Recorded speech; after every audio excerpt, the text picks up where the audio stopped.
Baik, terima kasih. Selamat sore.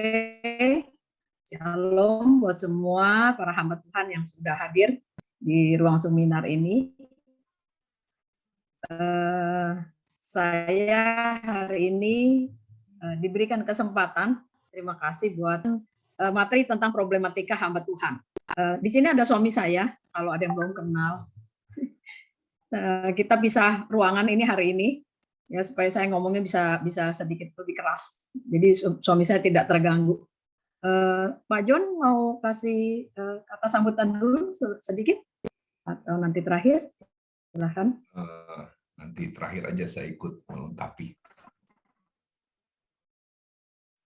Oke, saya sampaikan dulu kalau gitu ya. Nah, Bapak Ibu, hari ini saya ingin menyampaikan tentang materi tentang problematika hamba Tuhan. Ini sebenarnya kalau boleh saya katakan hampir semua kita pernah mengalami ini. Ya, sekalipun mungkin kasusnya beda gitu ya, tetapi pada dasarnya kita bisa merasakan mengalaminya. Nah, ini kan hampir semua kalau saya bilang, kalau saya lihat tadi nama-nama itu semua boleh dibilang 80% ya, menggembalakan gitu. Kami mengembalakan di Bojong itu sekolah pertama istilahnya buat saya dan Pak John melayani di sana. Tahun 90 kita mulai melayani, itu usia kami baru 25 tahun ya, 26 tahun begitu. Udah langsung dikasih jemaat yang sudah ada jemaat ya, di Bojong ini sudah ada jemaat karena dari papa mertua ya, jadi dari papanya Pak John waktu itu. Terus terang buat kami itu struggle ya, benar-benar bergumul sekali karena sudah ada jemaat yang usianya 2 kali lipat dari kita. Jadi ada yang udah usia 50 gitu ya, 60 gitu. Kemudian kita sendiri baru 25 tahun dan belum bisa apa-apa sama sekali. Sampai ada anak-anak muda, anak remaja, bahkan anak-anak sekolah minggu. Kalau sekolah minggu mungkin saya bisa gitu karena kan dari dulu memang pelayanannya sekolah minggu gitu. Tapi kalau buat ke dewasa, apalagi orang tua, buat kami ini belum pernah langsung terjun untuk melayani orang-orang yang usianya sudah 2 kali usia kita gitu ya. Jadi itu benar-benar sulit sekali. Nah, tapi terus terang semua karena anugerah Tuhan kita bisa lewati itu, dan 20 tahun kita ada di Bojong, kemudian Tuhan percayakan di Jelambar. Di Jelambar itu sampai sekarang ya, dan ada juga Taman Surya. Nah, ini pembelajaran yang sangat banyak sekali buat kita. Sehingga kita bisa menjadi seperti sekarang itu, saya yakin semua ini ada proses. Nah, ada nggak problemnya? Pasti banyak sekali. Ya, nah nanti kita akan lihat satu-satu apa saja. Ya, tentu tidak semuanya, tetapi saya akan coba untuk membagi beberapa 3 kelompok begitu ya. Nah, saudara, nanti di tengah-tengah saya akan bertanya. Kalau saya bertanya, saya mohon dengan sangat Bapak Ibu aktif untuk menjawab. Ya, bisa di kolom chat gitu ya. Jawaban-jawaban singkat aja. Kalau saya minta bertanya sesuatu, Bapak Ibu jawab di kolom chat. Ya, kan semua hamba Tuhan nih katanya jangan terbuka untuk umum. Jadi kita mau coba saling berbagi gitu ya. Benar nggak kita pernah mengalami yang seperti yang nanti saya paparkan begitu. Oke, jadi kita mulai ya sekarang. Nah, kita lihat problematika hamba Tuhan itu apa. Saya akan bagi ini menjadi 3 bagian. Kalau kita menjadi hamba Tuhan, biasanya problemnya itu, Opan bisa tolong share screen? Oke. Saya bagi 3 problem hamba Tuhan itu biasanya ya. Yang pertama adalah, next, kita lihat apa yang menjadi problem utama. Ada diri sendiri, kemudian keluarga, kemudian ada pelayanan. Saya bagi menjadi 3 ya. Saya bagi menjadi 3. Nah, problem diri sendiri itu tentu kita pribadi ya. Kemudian keluarga. Hampir di sini semua sudah berkeluarga. Kalau bilang saya masih single, tapi kan tetap ada keluarga ya. Artinya ada papa mama, ada keluarga kita lah, keluarga inti. Nah, kemudian yang satu lagi adalah pelayanan. Berikutnya, Opan bisa tolong share screen? Kalau lambat saya share screen sendiri.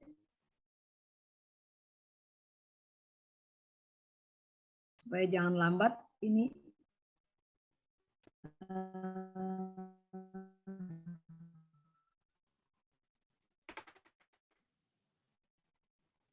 Nggak bisa ya?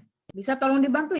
Oke, next. Berikutnya lagi, kemudian ke keluarga, baru ke diri sendiri. Oke, berikutnya. Kita lihat, dari pelayanan saja itu sebenarnya masalah di pelayanan itu sangat banyak, kompleks sekali kalau menurut saya. Entah saudara itu punya jemaat itu ada mulai dari 10 sampai 100, ya terserahlah, lebih dari itu juga boleh gitu ya. Tapi yang pasti biasanya saudara mengalami ini, sekalipun jemaatnya baru 10, ya. Biasanya saudara mengalami, kalau nggak ada yang di sini nanti berikutnya ada lagi. Saya bagi ini dulu. Yang pertama, pelayanan itu berhubungan dengan jemaat. Ya, jemaat itu ada yang sakit. Kalau sakit itu tidak sembuh-sembuh, ini pendetanya ikut pusing juga, ikut pikirin gitu ya. Kenapa gitu? Kemudian masih besuk berkali-kali. Kasih kekuatan, teleponin begitu ya. Ada jemaat yang marah atau ngambek. Aduh, ini paling sering nih ya. Nggak dikasih pelayanan, ngambek. Ya, di pelayanannya terlalu banyak, marah gitu. Kok saya terus, kenapa nggak orang lain? Ya, aduh macam-macam. Pokoknya kalau yang namanya marah atau ngambek, memberi usul, nggak ditanggapi. Minggu depan udah nggak ke gereja. Minggu depan lagi nggak ikut doa. Ditanya kenapa? Usul saya nggak diterima. Hanya cuma karena masalah-masalah kecil, ya. Tapi ini terjadi di pelayanan kita.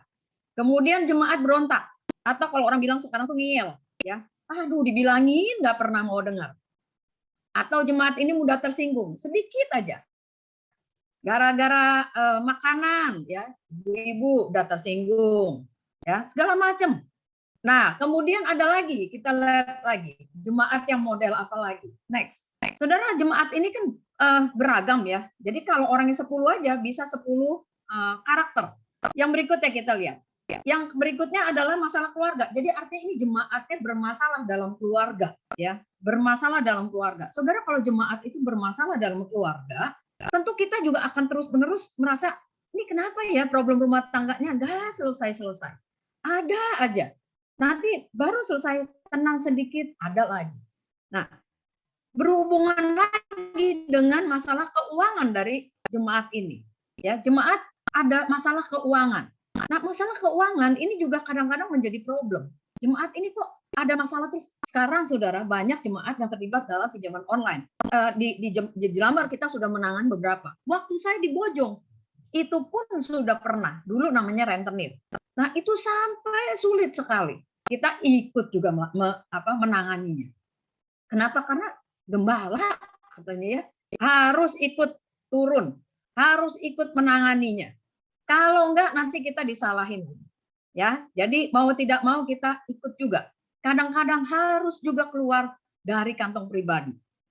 Nah, saudara, ada masalah keluarga. Nah, ini sebenarnya pertanyaan dari yang lalu. Kalau misalnya ada jemaat yang suka tanya gini, udah ribut, udah sampai di ujung, tanya sama gembalanya, Pak, boleh nggak sih kita bercerai? Pak, boleh kan kita bercerai? Nah, itu gembala paling sulit. Kenapa? Biasanya didatangin sama jemaat yang sudah tinggal bilang mau bercerai. Tanya lagi, boleh apa enggak? Nggak usah dijawab, boleh apa enggak, kalau ditanya begitu. Kenapa? Kalau dijawab, nanti dia bilang, tuh kan boleh. Tuh kan nggak boleh. Udah tahu sebenarnya jawabannya. Ya, jadi sebenarnya jemaat itu udah tahu. Biasanya udah tahu. Minta. Kemudian selanjutnya, ada masalah lagi dalam pelayanan. Next, selanjutnya. Dikatakan biasanya nih ada ribut sesama jemaat. Ribut sesama jemaat, mungkin soal uang ya, pinjam meminjam, nggak bayar, gitu. Masalah anak, mereka berantem misalnya gitu, ribut. Yang disalahin siapa? Gembalanya juga. Katanya gembalanya kok nggak mau mendamaikan. Kok gembalanya nggak urusin? Kok gembalanya nggak ikut terlibat? Tolong dong tanganin, tegur dong mereka, begitu ya. Gembala lagi yang disalahin, ya. Nah, ujung-ujungnya, nah kalau jemaat ini biasanya ya pelayan anak-anak muda juga, pacaran mereka, begitu nggak jadi, putus, terus akhirnya yang satu pindah gereja. Ya udah, gembalanya cuma lihat aja, bagaimana ini? Ya padahal bagus itu loh pelayanannya, ya udah pindah gereja. Apakah saudara mengalami ini? Berikutnya kita lihat. Yang berikutnya adalah kepemimpinan. Next, 2 slide. Opan. Nah, kemudian kita lihat di kepemimpinan. Saudara, kalau di kepemimpinan biasanya itu menyangkut tentang visi misi, ya, misalnya ya, visi misi. Gembala bisa nggak menentukan visi misi? Harus bisa dong, harus ada visinya. Nah, ini aja udah bingung tuh ya, gembala kalau yang belum pernah ya, mereka akan bingung gimana ini caranya menentukan. Ini terjadi dengan kita waktu awal-awal pelayanan seperti itu. Bingung sekali. Belajar ke sana ke sini tetap aja masih bingung juga. Ya karena nggak gampang ternyata memimpin jemaat, ya. Memimpin satu gereja itu tidak mudah. Beda sama mengatur perusahaan, ya. Ini beda, Saudara. Kenapa? Jemaat ini isinya manusia semua, kemudian kemauannya banyak sekali. Nah, kemudian penempatan orang-orang dalam struktur. Ini juga sulit. Kita lihat kelihatannya orang bagus, dimasukin jadi departemen ini, masukin divisi ini. Ternyata kinerjanya tidak memuaskan. Ya, wah ini ternyata nggak baik dalam hal ini. Oh ternyata dia nggak bisa. Bingung lagi si gembalanya. Ya, salah juga ternyata menempatkannya. Berikutnya lagi kita lihat di dalam kepemimpinan juga masih ada lagi sulit diatur, ya, atau sulit mendelegasi. Kita biasanya sebagai pemimpin kita sulit mendelegasikan. Kita sulit mempercayakan, apakah kalau saya kasih pelayanan ini ke orang ini, dia bisa jalani. Bagus nggak ya nanti ya? Hasilnya seperti apa ya? Nanti jangan dikomplain. Kita udah bingung. Kemudian memimpin rapat. Memimpin rapat aja kita kadang-kadang nggak ngerti. Harus bagaimana caranya? Persiapannya seperti apa? Kemudian tentang keuangan gereja. Nah, ini juga menyangkut kan. Gimana ya? Kita mau hire orang sih, mau ini ada supaya orang bagus ya, kita mau ambil jadi staff full time bisa. Tapi nggak mungkin karena keuangan gereja tidak mencukupi. Ya, atau segala macam. Mau mengadakan proyek ini nggak bisa, keuangannya tidak cukup. Ya, dan sebagainya. Jadi ini termasuk di dalam problem dalam pelayanan kita sebagai seorang gembala ya, atau hamba Tuhan di dalam kepemimpinan. Berikutnya kita lihat lagi, masih di dalam pelayanan. Apa saja? Nah, ini yang berikutnya adalah kegiatan-kegiatan yang rutin, istilah yang biasa kita lakukan. Next, berikutnya, kegiatan pastoral. Nah, saudara, kegiatan pastoral ini bisa menyangkut yang sehari-hari, ya kan? Atau kegiatan diakonia, yang ini juga kegiatan yang rutin. Nah, kemudian saudara mengajar atau berkhotbah. Ini kan mulai dari saudara sebagai hamba Tuhan mau khotbah, mau ngajar, itu kan pasti mempersiapkan. Ya, nggak gampang kan mempersiapkan khotbah, mau ngajar, itu kan nggak gampang. Harus persiapan dulu dengan baik. Waktunya berapa banyak saudara habiskan, kemudian pada hari haknya saudara harus khotbah, harus mengajar. Nah, kemudian ada kegiatan pastoral itu biasanya besuk lah ya, ada kunjungan-kunjungan begitu ya. Ada kegiatan diakonia, barangkali ada yang sakit, ada yang, nah ini ada pemberkatan rumah, ada yang ultah, kelahiran, saudara harus kunjungin juga, doakan. Kemudian ada yang meninggal, nah meninggal paling susah karena tidak ada jadwal. Ya, jadi bisa kapan aja. Waduh, ini semua dilakukan oleh hamba Tuhan. Belum ibadah raya. Ibadah rayanya harus begini, harus begitu, pakai ini, tambahin itu. Jangan terus-terusan begini, atur yang ini, yang itu. Aduh, pusing bener sampai semua ibadah raya itu kita pikirin, ya. Kemudian ada lagi yang memulai perintisan. Nah, ini juga ada yang bilang, hamba Tuhan yang paling sulit apa sih di dalam pelayanan? Ada yang bilang kalau memulai perintisan. Ya, betul. Ada juga ya, karena mulai sesuatu yang baru itu tidak mudah. Entah ini merintis gereja atau saudara merintis komsel, bukan? Ya, jadi ini termasuk di dalam kegiatan kita yang sehari-hari, yang sebagai hamba Tuhan. Ini juga menjadi problem dalam pelayanan kita. Kemudian, selanjutnya, nah saudara, di dalam melayani ini ada orang bilang gini, tapi kan ada sukacita. Iya sih, pasti dong. Jadi hamba Tuhan ada masalah, tapi tetap juga ada sukacita. Bersyukurlah kalau saudara masih bisa mengalami sukacita, ya. Tapi kalau di dalam pelayanan, saudara, banyak sekali masalah yang kita hadapi. Nah sekarang kita lihat masalah yang dihadapi oleh kita semua. Saya sebut kita ya, karena saya juga mendampingi suami begitu ya. Ini menyangkut kepada perasaan kita sekarang. Apa yang dampaknya kepada kita semua? Saudara benar nggak sebagai hamba Tuhan, saudara merasa banyak tuntutan? Ntar satu menuntut ini, menuntut itu, ya. Banyak disalahkan atau disalah mengerti. Ah, pendeta mas cuma sayangnya, cuma memperhatikannya orang-orang yang banyak uang doang.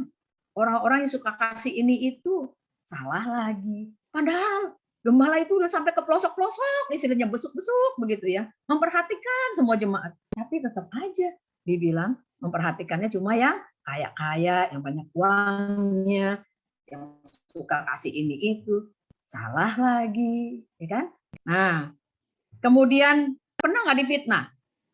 Oh, ada yang bilang sama saya, aduh Bu, paling sakit kalau yang namanya difitnah. Ya. Oh iya, semua gembala nih, mungkin nggak semua ya, tapi sebagian besar. Banyak kali kita difitnah, ya, disalah mengerti sama orang. Terus yang paling banyak nih sebenarnya disalahkan. Saudara, kita udah berapa tahun ya? 31 tahun ya berarti. Ya 31 tahun melayani. Saudara, di dalam kita melayani Tuhan, itu kalau buat saya yang tersulit adalah banyak disalahkan. Kenapa? Anggaplah jemaat itu 100 ya. 100 itu termasuk anak-anak. Bikin satu, pasti satu lagi yang kelompok yang lain bilang jangan begitu, jangan begini. Nah, buat satu hal lagi, yang satu kelompok bilang, nah iya ini bagus. Yang satu bilang jelek, ya itu jangan begitu, itu salah. Terus begitu ada aja, tak henti-hentinya gitu. Jadi terus sampai saya bilang ini jadi yang betul yang mana sih sebenarnya? Kok kayaknya bikin apa aja nggak pernah betul gitu ya. Nah nanti kita lihat ya efeknya apa. Nah kemudian berikutnya apa yang kita alami lagi, yang kita rasakan sebagai hamba Tuhan, merasa kurang perhatian. Jangan-jangan ini juga bisa kita disalahkan oleh si jemaat, para jemaat. Wah, pendeta ini kurang perhatian sama kita. Padahal pendeta juga paling minim perhatiannya dari jemaat. Berapa banyak jemaat yang memperhatikan? Oh, kalau sakit iya bisa yang masuk pada perhatian. Tapi kalau lagi hari-hari biasa, ada nggak sih? Jarang lah ya maksudnya. Ada nggak? Ada ya, tapi mungkin sedikit. Yang jemaat yang tiba-tiba telepon tanya, halo Pak Edi, apa kabar? Ada nggak? Gitu ya. Halo Pak Edi, lagi butuh apa ya? Hampir-hampir nggak ada loh, ya gitu. Tapi kalau jemaatnya lagi mengalami sesuatu, kemudian kita jemaat gembala pasti bilang, gimana sih Bapak nggak perhatiin? Ini jemaat loh. Nah ini yang pernah saya alami. Anaknya lebih muda dari saya, ibu muda, tiba-tiba dia bisa marah sama saya. Gimana sih Ibu begitu nggak bisa diperhatikan? Ini jemaat kan? Ini biasa tuh, ini kan jemaat. Iya saya tahu itu jemaat. Tapi bisa tiba-tiba dengan perkataan yang kasar, padahal dia orang yang cukup dekat gitu ya. Maksudnya dia kenal baik dengan saya, tapi kok bisa tiba-tiba begitu ya dia marah. Nah, itulah yang sering dialami oleh hamba Tuhan. Perasaannya teriris-iris gitu ya. Nggak apa-apa, itu udah biasa. Nah, kemudian merasa kurang dukungan. Saudara kurang dukungan? Nah, iya. Merasa bahkan ada hamba Tuhan yang bilang gini, bahkan istri saya pun tidak mendukung saya.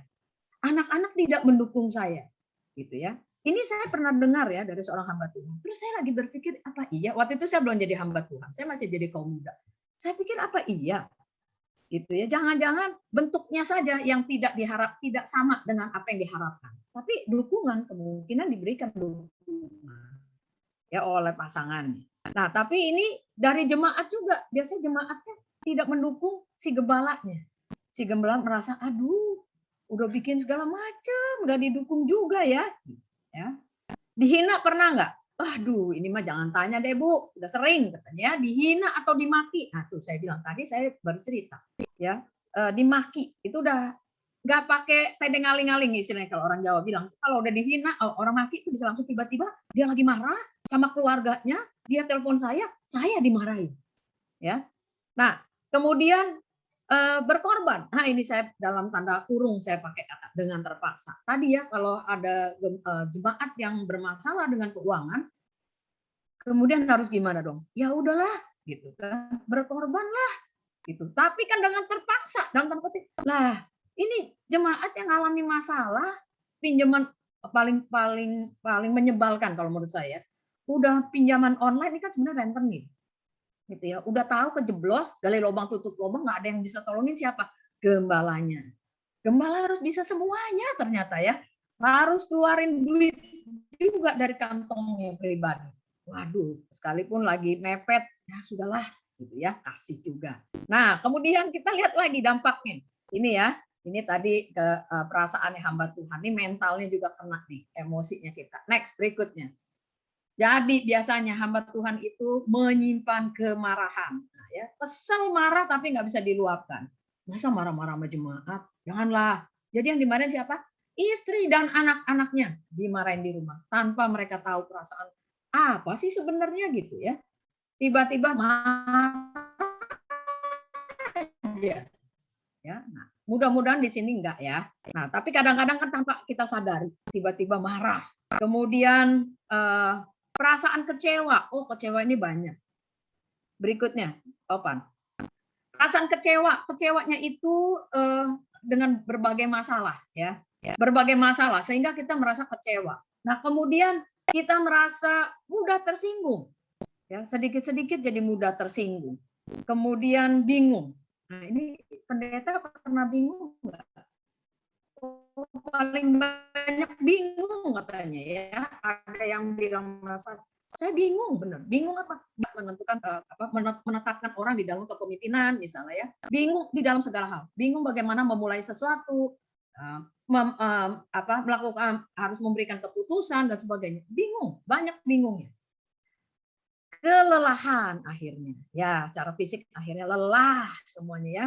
Emosi juga lelah, fisik juga lelah, ya mentalnya lelah dia. Banyak hamba Tuhan yang merasa kelelahan, banyak. Ya, saya sih tidak mau menutupi, kita semua pernah mengalami ini. Kami berdua khususnya ya, pernah mengalami kelelahan. Ya, kemudian sedih. Waduh, sedih kadang-kadang tapi nggak bisa mau curhat, bingung mau curhat ke siapa gitu ya. Nangis paling nangis berdua begitu kan. Atau depresi, stres. Takut, ada nggak takut? Adalah ya, takut ditolak, takut dimaki-maki, takut disalahin ya karena udah salah terus gitu. Jadi berbuat ini berani, aduh mulai nggak ya, enggak deh. Aduh kalau mulai nanti disalahin. Kita berbuat ini pasti disalahin gitu. Jadi takut ya, semuanya takut, ini itu takut. Akhirnya jadi bingung lah, depresi lah, udah campur aduk semuanya. Nah, kemudian gelisah, putus asa atau galau. Nah, galau ini kan segala macam kita nggak tahu ya, bingung gitu ya. Putus asa akhirnya sampai udahlah saya nggak usah lakukan apa-apa. Saya nggak tahu saudara pernah mengalami atau enggak ya, tapi suatu saat saya pernah mengalami sampai titik stres. Mungkin saya simpan ya, artinya saya tidak sempat bicara kepada suami saya. Kenapa? Sama-sama kita punya gini, kita sama-sama bilang begini, saya nggak mau menyusahkan dia. Nah, ternyata suami saya juga punya prinsipnya gitu. Saya nggak mau menyusahkan istri saya. Jadi simpan sendiri-sendiri. Ternyata kita sama-sama stres sebenarnya saat itu. Dan suatu saat saya sampai stres, sampai mungkin sampai tingkat putus asa ya. Tapi saya nggak berani ngomong. Kalau mau ibadah aja nih datang ke gereja gitu kan, dari rumah ke gereja tuh saya butuh waktu ya karena rumah kita kan beda gitu. Nah, bukan di sebelah gereja ya. Waktu di Bojong kita di sebelah. Tapi waktu di Bojong pun saya pernah gitu ya. Mau ke gereja aja saya rasa gini, kayaknya saya nggak pengen ke gereja. Saya kepengen di rumah aja. Pokoknya saya nggak mau ketemu orang. Sebenarnya itu stres, tapi saya tidak menyadari itu karena dulu nggak ngerti. Ya, nah benar-benar udah putus asa, saya nggak tahu lagi harus berbuat apa, harus bagaimana, saya nggak tahu lagi. Ya, tapi ternyata ini dampak dari semua apa yang kita sudah alami. Next, berikutnya. Kalau dampak pada fisik bisa nggak? Bisa. Ya, tapi ini macam-macam ya. Ini saya cuma beberapa saja. Jadi pusing berkepanjangan, misalnya pusing kok nggak sembuh-sembuh ya. Tensi tinggi barangkali ya. Kok nggak turun-turun nih? Biasanya saya enggak loh. Gitu. Ya, kemudian kurang waktu istirahat, susah tidur jadinya. Mau tidur nih pikiran jalan terus gitu. Nah, kemudian bisa juga kita jadi sakit lambung ya. Kalau sakit lambung tuh biasanya kalau orang udah stres, ujung-ujungnya kenanya ke lambung. Yang pertama nih, bukan ujungnya. Pertama yang kena itu lambungnya ya. Asam lambung naik langsung.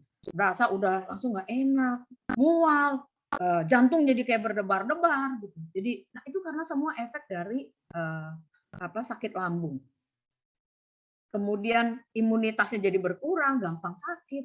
ya susah tidur. Nah, ini gatal-gatal alergi itu tadinya nggak apa-apa, kok alergi bisa tiba-tiba muncul ya gitu. Ini dan itu. Dan kalau mau saya deretin ini bisa panjang lagi ya. Nanti saudara yang mengalami saudara bisa deretin lagi lebih panjang. Tapi kita lihat dampak selanjutnya.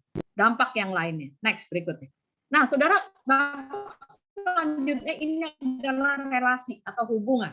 Relasi kepada siapa? Berikutnya kita lihat relasi yang buruk itu terjadi mulai dari relasi kita dengan Tuhan. Saudara pernah nggak mengalami stres atau mungkin apa ya terlalu banyak tekanan, kebingungan tadi ya, kegalauan sampai saudara sulit untuk berdoa. Kalau saya tulis ini semua, hampir semua saya pernah mengalami. Saya secara pribadi, saya sulit untuk berdoa. Karena nggak tahu lagi mau berdoanya bagaimana. Ya, jadi bingung. Kepingin sih berdoa, hati kepingin berdoa, mau tutup mata, ini kayak pikiran jalan gitu ya. Kemudian kayak banyak sekali ketakutan yang ada di dalam pikiran saya. Gitu. Mau berdoa bingung. Rasanya sampai saya bilang Tuhan saya nggak tahu lagi saya mau berdoa apa. Saya harus bagaimana ini? Gitu ya. Saking udah terlalu banyak tekanan. Kemudian relasi jadi buruk dengan keluarga juga tentunya. Ya, karena semua diam tadi, tiba-tiba bisa marah mendadak. Anak-anak nggak ada salah, tiba-tiba kita bisa bentak dia atau segala macam. Atau bisa menarik diri bahkan. Kok jadi sulit diajak ngomong ya, gitu kan? Jadi menarik diri. Udah nggak usah ngomong sama siapa-siapa. Nah, saudara bisa relasi buruknya terhadap sesama. Sesama ini bisa kepada orang lain tentunya, ya kepada siapa saja yang ada di luar, termasuk dengan jemaat. Ya, jadi kita punya relasi buruk, mungkin dengan keluarga kita yang lainnya. Nah, kemudian saudara, tetapi next berikutnya, sekalipun kita mengalami semuanya ini, kita sebagai hamba Tuhan seringkali harus tetap bilang I'm okay. Next berikutnya kita lihat. Harus selalu tampil oke. Selalu harus tampil saya ini tidak apa-apa. Baik-baik saja kok. Gitu ya. Harus tetap khotbah bahkan. Susah nggak mempersiapkannya? Susah, tapi kan ini kewajiban saya. Jadi saya harus tetap di depan, saya harus tetap tertawa. Sekalipun di belakang saya menangis, ya, tetapi saya tetap harus bilang aku baik-baik saja. Dampak lainnya, saudara, ini yang sering juga kita alami. Saudara, karena semua serba terburu-buru dan waktunya itu sangat mepet, kita selalu bilang kurang waktu. Kurang waktu dengan siapa? Kurang waktu dengan keluarga tentunya orang yang paling dekat yang kita orang di sekeliling kita yang paling kena dampaknya. Kemudian tidak ada waktu lagi untuk periksa kesehatan. Saudara, banyak orang yang masih berprinsip begini, nggak usah cek kesehatan, nggak apa-apa. Kita nggak apa-apa kok, nggak ngerasain apa-apa. Sehat-sehat aja. Saudara, bagaimana kita bisa bilang sehat kalau kita tidak pernah periksa kesehatan kita? Betul, sama seperti sebenarnya nanti kalau kita ada kesempatan lagi, saudara harus cek, ini cek kesehatan fisik, saudara harus cek kesehatan mental, itu juga penting saudara. Gimana kita bisa bilang sehat kalau kita nggak pernah cek, ya? Kita harus check up semuanya. Nah, kesehatan fisik perlu nggak? Perlu banget kita cek, ya. Karena seringkali kita menemukan orang yang, ini maaf ya, ada orang misalnya meninggal mendadak, dia sehat-sehat saja kok. Bagaimana saudara bisa bilang mengatakan bahwa dia sehat-sehat saja kalau selama ini tidak pernah cek kesehatan? Barangkali dia sudah ada kesehatannya itu terganggu karena ada penyumbatan barangkali, ya kolesterolnya tinggi, terus ada tekanan darah yang tinggi, ya nggak pernah tahu. Jangan dikira kalau umur 30 aman-aman gitu ya, karena sekarang kita suka mendengar banyak orang-orang juga yang kena serangan-serangan di usia yang masih cukup muda. Jadi tidak ada salahnya kita cek kesehatan. Tapi kita selalu bilang nggak ada waktu ya. Nah, ada juga yang bilang nggak ada waktu dengan keluarga. Nah, satu lagi nggak ada waktu untuk diri sendiri. Duh, kesian nih. Sebenarnya saudara sebagai hamba Tuhan paling kasihan kenapa? Nggak ada me time namanya ya. Waktu untuk diri sendiri. Saudara, kalau kita bisa mengasihi orang lain, kita diajarkan untuk mengasihi sesama, dan Tuhan bilang kita harus mengasihi sesama seperti engkau mengasihi dirimu sendiri, bukan? Jadi harusnya kita belajar untuk mengasihi diri kita sendiri. Saudara, kan biasa kita peluk orang begitu. Saudara peluk diri saudara sendiri. Karena saya sayang sama diri saya sendiri. Jadi kalau saudara mengasihi diri saudara sendiri, artinya apa? Saudara harus pelihara. Saudara harus rawat. Bukan hanya jasmani, tetapi mental kita perlu dirawat. Ya, rohani kita perlu dirawat. Bagaimana caranya? Banyak hal yang kita bisa lakukan. Oke. Nah, kemudian kita lihat. Nah, ini yang kedua, Saudara ya. Tadi yang pertama, pelayanan, kemudian yang kedua adalah keluarga. Nah, Saudara, kita lihat efeknya apa dengan keluarga. Yuk, next selanjutnya. Oke, ini problem dalam keluarga, problem pada hamba Tuhan ya. Kena kepada keluarga kita. Keluarga hamba Tuhan. Keluarga itu termasuk pasangan dan anak ya. Ini pasangan anak. Saudara, kalau saya kemarin itu sempat kasih seperti pertanyaan ya kecil kepada beberapa hamba Tuhan. Saya bilang gini, kalau kamu ada masalah, kamu ceritain ke siapa? Paling banyak cerita kepada pasangan. Ada yang bilang nih, sama istri tercinta dong. Oke. Betul ya, sama istri tercinta. Tapi masalahnya sekarang lagi bermasalah dengan istri tercintanya itu. Jadi bagaimana? Orang masalahnya justru sama istri kok, gitu kan? Jadi saudara kan kita mau cerita sama siapa? Ya, kalau cerita pelayanan bisa sama istri. Kalau tidak sedang bermasalah juga, kan? Jadi keluarga hamba Tuhan punya keluarga, tapi keluarga lagi bermasalah juga. Dengan siapa? Pasangan, dengan anak. Nah, kemudian dengan orang tua. Dan mertua, kenapa saya bilang begini? Sekalipun saudara bilang, enggak, saya sama orang tua, mertua tuh baik-baik aja. Ipar barangkali. Ya. Kalau bilang enggak juga, enggak apa-apa. Enggak apa-apa, bagus semuanya. Tapi bisa juga problemnya itu bukan konfliknya. Tapi saudara berat kalau harus support secara keuangan terus-menerus. Ini kan jadi masalah juga sebenarnya. Ya kan? Gitu ya. Harus mendanai orang tua dan mertua, belum adik ipar-ipar yang masih sekolah misalnya, kita perlu support, bantu. Makanya saya kasih gambarnya begitu tuh saudara ya. Kalau orang keluarga di Indonesia kan banyak kan gini, bukan cuma bapak, ibu, sama anak, tapi ada ipar, ada orang tua, mertua begitu ya. Semua ada di sekeliling kita. Nah, kemudian ada lagi masalah keuangan. Keuangan keluarga bagaimana? Ya, baik-baik atau justru bermasalah. Kemudian yang paling sering sekali terjadi tapi privacy sekali adalah keintiman. Keintiman siapa? Suami istri. Keintiman kedekatan bukan hanya kedekatan secara seksual, tapi kedekatan yang benar-benar intim. Ya, ada orang menjaga status karena saya hamba Tuhan, saya tidak akan pisah sama istri saya, berarti saya tetap satu rumah, tetapi tidur masing-masing, ngomong juga udah nggak nyambung, ya komunikasi udah buruk. Kemudian saudara, papa sama orang tua yang papa dengan anak laki-lakinya, mama dengan anak perempuannya, udah ada dua kubu begitu dan sebagainya. Nah, saudara, ini sebenarnya kan keluarga tidak sehat. Apakah keluarga saudara mengalami seperti ini? Yang ini saya tidak bisa bahas lagi secara detail, tapi nanti akan ada lagi pelajaran-pelajaran khusus tentang keluarga, saudara ya. Nah, kemudian diri sendiri. Ini yang berikutnya. Diri sendiri itu bisa menyangkut tentang kesehatan fisik kita. Nah, saudara, kesehatan fisik, kesehatan mental, atau gambar diri kita, dan juga keterikatan kita, itu problem dengan diri kita. Saudara, mungkin kita sebagai hamba Tuhan ini kan kita juga manusia ya. Kita juga bisa sakit. Nah, pada saat saudara sakit, seringkali saudara merasa gini, pendeta tidak boleh sakit. Pendeta harus selalu siap. Harus selalu siap sedia. Wah, biarpun lagi sakit, tetap harus datang ke tempat jemaat kah, ke ibadah kah, apa saja deh. Ya, kegiatan-kegiatan apa. Kenapa harus selalu I'm okay, ya. Padahal udah sakit loh, gitu ya. Nah, kemudian ada kesehatan mental. Nah, ini sebenarnya ada hal khusus yang gambar diri kesehatan mental ini ada pelajaran khusus sebenarnya ya. Saudara, ada orang-orang yang tidak sadar bahwa dirinya itu kok kenapa ya saya ini orangnya gampang tersinggung, gampang marah, gampang menyerah. Tiba-tiba saya tidak mau orang lain tahu tentang keburukan saya. Tapi tidak menyadari loh semuanya itu. Saudara bisa kalau ada orang yang menyinggung perasaannya, dia tiba-tiba bisa defense, istilahnya kasih halangan langsung.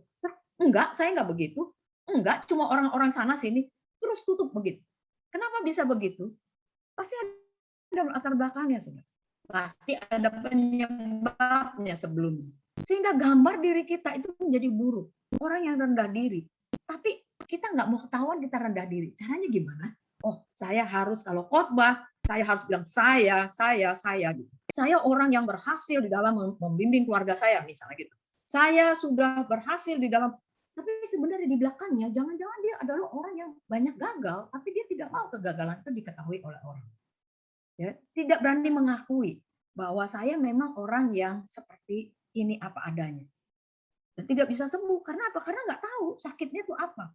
Jadi istilahnya ada yang luka yang di belakangnya, di masa kecilnya, di masa remajanya, tanpa sadar. Kita alami, tapi kita tidak menyadari itu. Kalau itu dibawa terus dan kita menjadi seorang hamba Tuhan, maka kita jadi hamba Tuhan yang bermasalah. Masalahnya dengan siapa? Dengan keluarga tadi. Dengan diri sendiri juga, dengan keluarga, dengan pelayanan. Sehingga relasi jadi buruk dengan jemaat. Sehingga kita jadi orang yang insecure, merasa tidak aman. Kalau saya mau buat ini, jangan-jangan. Kalau saya mau lakukan ini, jangan-jangan dia nanti berpikiran apa terhadap saya. Merasa dunia ini tidak aman. Saudara, di sini kan semua hampir kita semua pernah buat SMK ya, retreat apa itu? Kesembuhan batin. Nah, saudara itu bagus nggak? Bagus, saudara.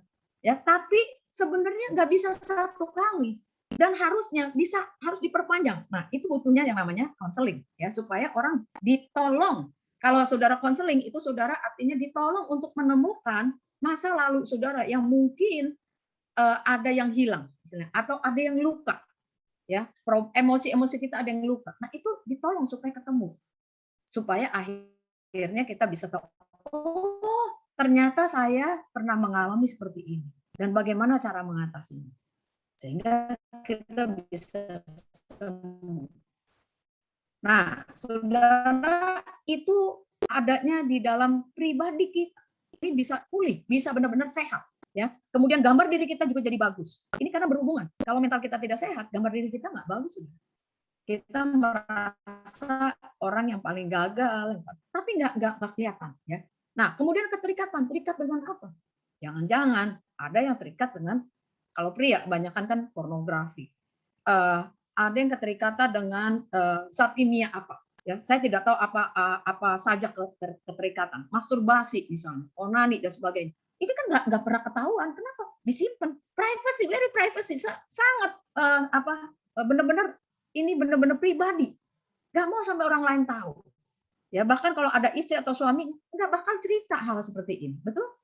Ya, ini masalah kan masalah diri kita sendiri. Yang karena kita struggle, kok saya begini ya? Saya mau keluar loh, tapi nggak bisa. Ada orang yang mengalami pelecehan seksual dan itu belum sembuh istilahnya. Dia merasa bahwa waktu itu udah didoain kok. Tapi kok saya masih ya merasa kayaknya diri saya ini kotor. Karena ini wanita ya, dia yang mengalami. Kok merasa saya kayaknya orang yang nggak berguna, orang yang buruk sekali gitu.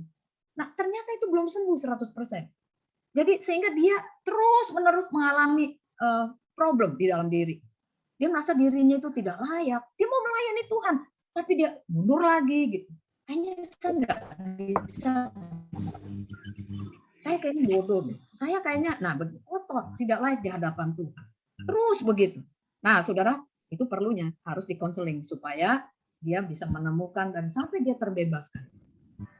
Oke. Nah, saudara, sebelum saya lanjutkan, saudara, saya ingin saudara masukin di chat ya, tadi ya di kolom chat. Simpel saja, tapi saudara nggak usah banyak-banyak, pendek-pendek aja, segera isinya ya, nggak usah dipikir banyak-banyak. Buat saudara, hal apa yang paling, ini nanti dulu, hal apa yang paling sulit di dalam saudara melayani? Oke, saya mau lihat. Tadi kan saya udah bahas ya, begitu banyak. Tapi jangan nyontek yang tadi, kalau saudara punya sendiri, ya silakan saudara tulis apa yang paling sulit buat saudara di dalam saudara melayani. Hal apa? Gak usah tulis kasus, gak usah ya. Kasus panjang nanti ya. Oke, saya tunggu ya. 30 detik aja, yuk. Segera. Hal apa yang paling sulit buat saudara? Atau perasaan tadi, perasaan apa yang paling mengganjal, ya, paling sulit buat saudara? Di saat Di kolom chat langsung diisi. Silakan. Yang paling sulit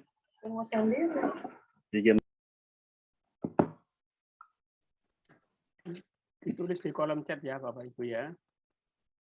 Saudara bisa di kolom chat. Di bawah ada tulisan chat. Ya, diisi di situ, diketik.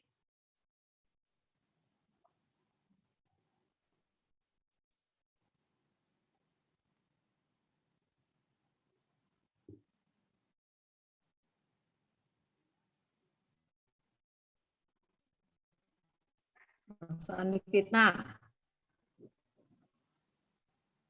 pembenaran diri, difitnah,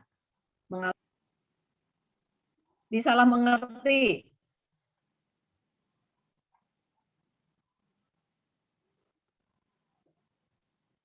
disalah mengerti. Oke, apalagi saudara?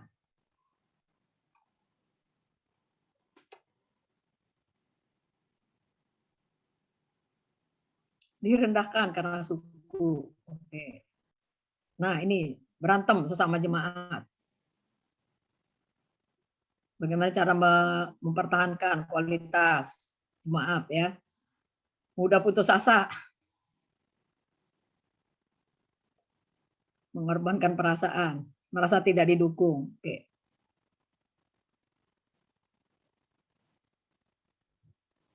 Oke? Sudah? Yang nggak jawab nih berarti mengalami semuanya kali ya. Kayak tadi ya, banyak bener gitu ya. Saudara, ya terima kasih buat jawaban-jawabannya. Ini kan, ini kan semua persoalan jemaat nih ya. Jemaatnya berantem lah, nggak mau mengampuni pasangan, masalah keluarga ya. Terus apa namanya, jemaat tuh banyak maunya biasanya ya. Nah, saudara, ternyata sama ya kita ngalaminnya ya. Nggak apa-apa, berarti saya senang, berarti kita senasib sepenanggungan. Kita lanjut. Saudara, nah sekarang kita lihat yang kedua, selanjutnya. Apa yang harus saya lakukan? Saudara, apa yang harus kita lakukan kalau kita sudah mengalami ini? Ya, yang pertama. Slide selanjutnya. Opan bisa dimajukan slide selanjutnya. Oke. Kita harus belajar mengenali diri kita sendiri. Nah, pertanyaannya sekarang, apakah Anda sudah mengenal diri Anda sendiri? Apakah Anda sudah mengenal diri Anda sendiri? Maju 2 slide. Oke. Pertanyaan saya, apakah saudara sudah mengenal diri Anda saudara sendiri? Kalau bilang, udahlah, saya tahu. Masa diri saya sendiri saya nggak tahu? Bener nggak? Ya, ayo kita lihat sama-sama. Sekarang saya minta saudara, ini juga gampang pertanyaannya. Ya, saudara tulis berikutnya. Saudara tulis 3 kelebihan atau kekuatan Anda sendiri. Saudara tahu nggak kelebihan saudara sendiri apa? Gampang kan ya? Kelebihan atau kekuatan saudara sendiri itu apa? Jangan otot saya kuat, bukan itu. Tapi kekuatan di dalam hal yang lain ya. Ya kalau mau fisik juga boleh lah ya. Gitu. Tapi saudara hal yang lain kalau ada yang lebih baik. Yuk, baik hati. Oke. Next. Cuma 1 kok, isinya 3 dong. 3 kelebihan kok. Kalau nggak ada 2 deh. Kayaknya susah amat ya ketemuin 3 ya. Ya kalau nggak ada juga 1. Tapi paling tidak saudara ketemu 1 ya. Oke, mudah bergaul. Apalagi? Oh, ada belas kasihan, baik hati, belas kasihan. Oke, mudah bergaul. Mudah mengampuni. Berbelas kasihan, suka memberi. Oke, mudah bergaul. Kreatif. Suka menolong. Memberi, menolong. Baik hati. Rajin. Oke. Oh, ini kok cuma 1 jawabnya. Ayo 2, memberi, menolong. Bisa main musik. Oke, good. Apalagi? Baru 1 ini jawabannya. Murah hati, belas kasihan. Ya. Mengalah, mengampuni. Suka belajar. Oke, good. Terus. Apalagi? Tidak suka simpan marah, mengasihi, memberi perhatian. Ini gembala sih ya, jadi pada memberi perhatian ya. Pantang menyerah, semangat, Oke. Sabar, tetap bisa tersenyum, menolong. Oke, ini kelebihan ya. Bagus, bagus. Sabar, suka menolong. Ini hamba Tuhan juga ya, rata-rata suka menolong semuanya. Sabar, gembala juga emang harus sabar terus ya, sabar terus rupanya. Oke. Mudah menyerah. Ini keburukan dong ya. Tidak mudah terprovokasi, tidak mudah menyerah maksudnya kali ya. Ya, Pak Edi. Kemudian memperhatikan, suka melayani, suka memberi, penuh perhatian, supel, kreatif, motivator, waduh, santai, berbelas kasihan, optimis, suka peduli, oke, tersenyum, suka cita, oke, iya, gitu. Saudara rata-rata ya, gembala itu sama ya, kelebihannya apa? Suka memberi, suka menolong, penuh perhatian, sabar, gitu ya. Diapain aja sabar pokoknya. Nah, itu kelebihannya ya.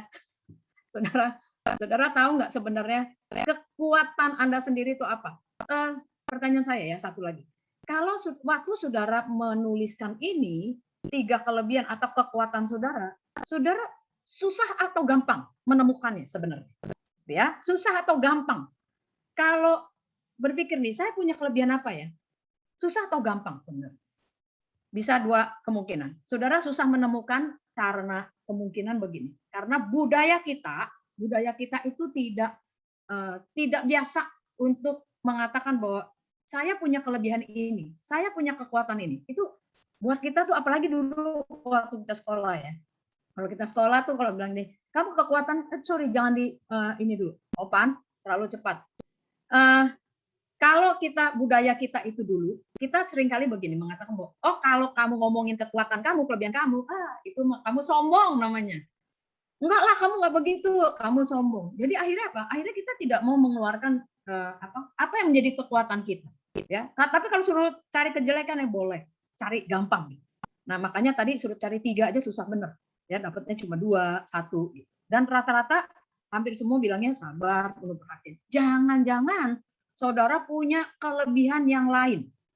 Saudara punya kekuatan yang lain lagi yang saudara belum temui. Ya, itu kan tadi yang mungkin karena sebagai gembala, jadi saudara punya kekuatan yang itu. Ya, saudara kenali diri saudara sendiri. Ini pertanyaan kedua, apa yang Anda senang lakukan untuk mengurangi kelelahan Anda? Kalau saudara lelah nih, saudara tahu nggak bahwa saudara lagi lelah, lagi capek, lagi penat? Tahu nggak? Ada alarm tubuh kita nggak? Bunyi, tet, tet, tet, aduh saya lagi lelah nih. Terus saudara lakukan apa? Oke?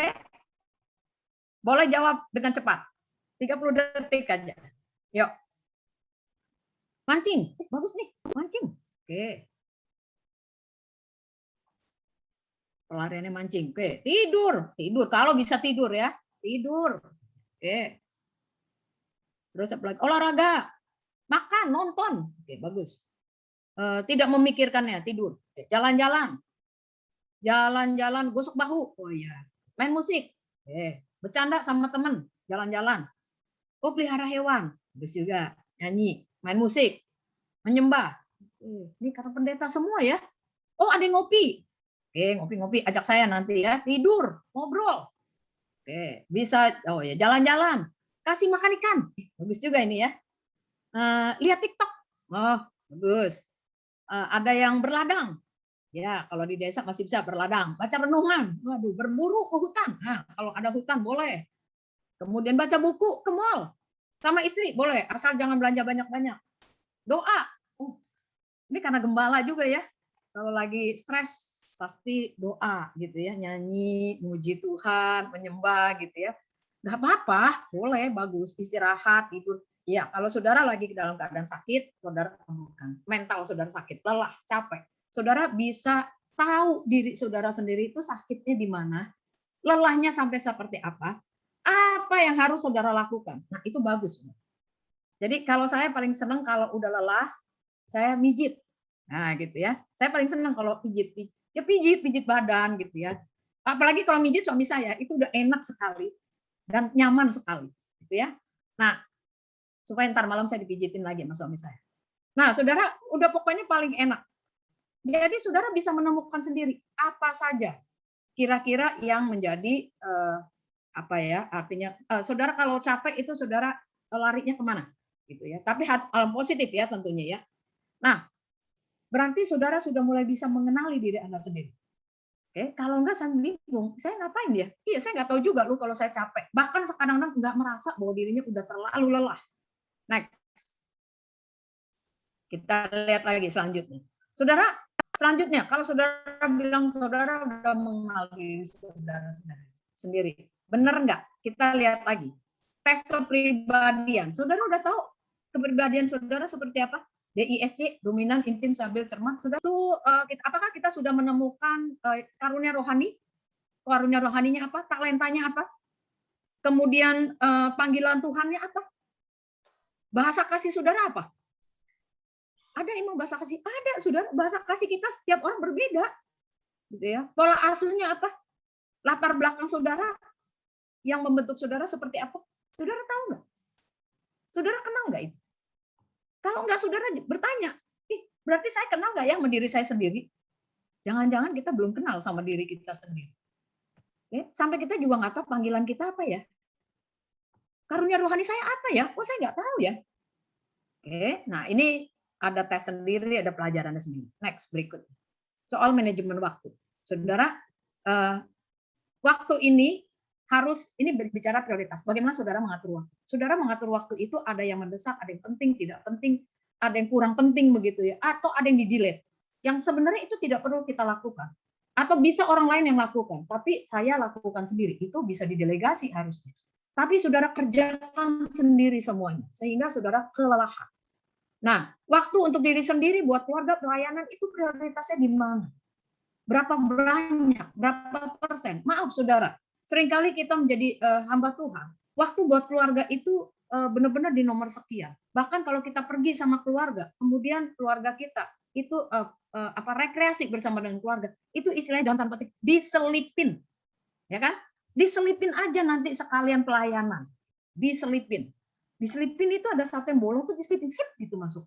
Nah kalau nggak ada yang bolong, nggak bisa dimasukin, gimana? Ya nggak jadi.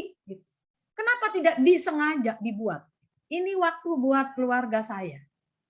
Saudara, saya ingin ingatkan saudara karena ini terjadi dengan keluarga hamba Tuhan. Ada seorang anak sekolah minggu yang bilang begini sama ini retreat sekolah minggu ya. Kemudian kakak pembina lagi tanya, ini anak kenapa ya diem aja? Dia sedih karena dia kan kakak pembina bilang ini loh Tuhan Yesus sayang sama kita, keluarga seperti papa sayang sama anaknya dan sebagainya. Terus dia bilang gini, saya iya benar kata papa sayang sama anak-anak jemaat. Jadi papa sayang sama teman-teman saya itu semua. Tapi papa tidak sayang sama saya. Kenapa seorang anak bisa bilang begitu? Dia bilang, papa, mama itu sibuk ngurusin anak-anak jemaat. Artinya teman-teman saya. Dia bilang, tapi tidak sama saya. Saya sakit pun, padahal papa tinggal masuk ke kamar saya. Dia juga nggak masuk ke kamar saya. Berapa banyak dari kita kehilangan anak-anak kita karena kita tidak punya hubungan yang baik dan tidak bisa memberi teladan, tidak bisa memprioritaskan mereka dalam kehidupan. Sehingga anak-anak itu terluka. Anak-anak itu bilang, papa mama cuma sibuk dengan urusan anak orang lain, tidak dengan anaknya sendiri. Saudara, ini hamba Tuhan ini sampai cerita begitu, dia sampai bilang saya tidak mau sampai anak saya juga mengalami seperti itu. Tapi berapa banyak dari kita anak-anak seperti itu. Oke. Nah, saudara yang selanjutnya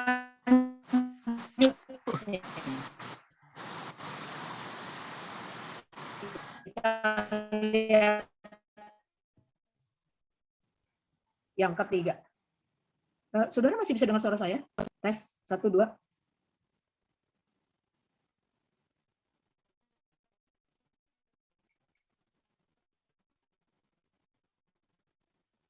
Pak Priyo, bisa dengar suara saya?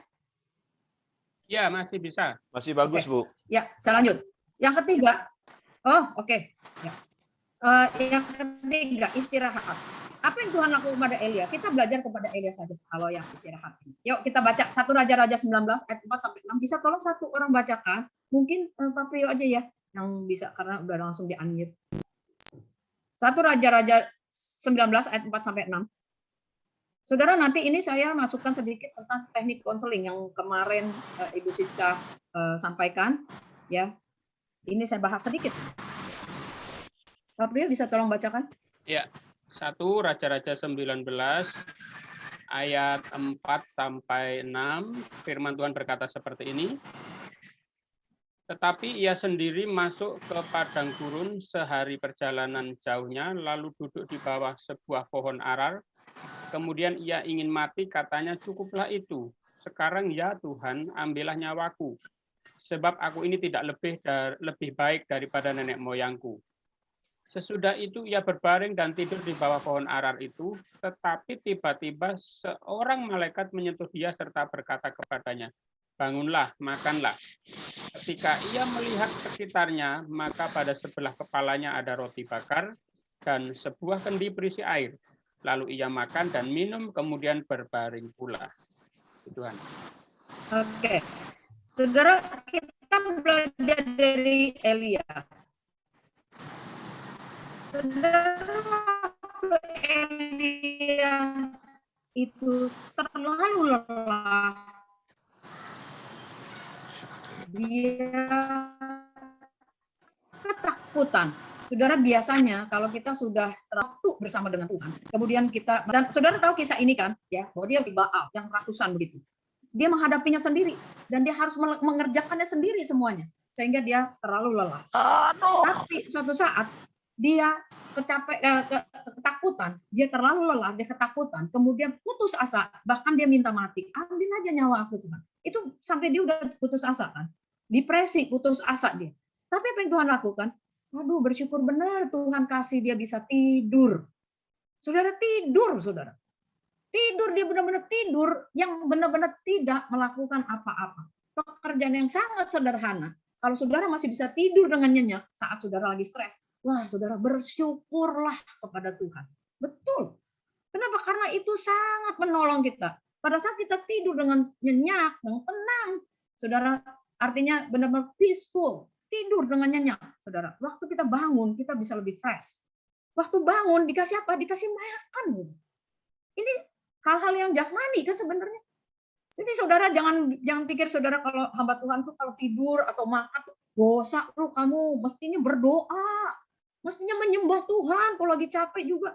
Saudara, kita ini manusia, saudara, dan Tuhan sendiri suruh kita tidur.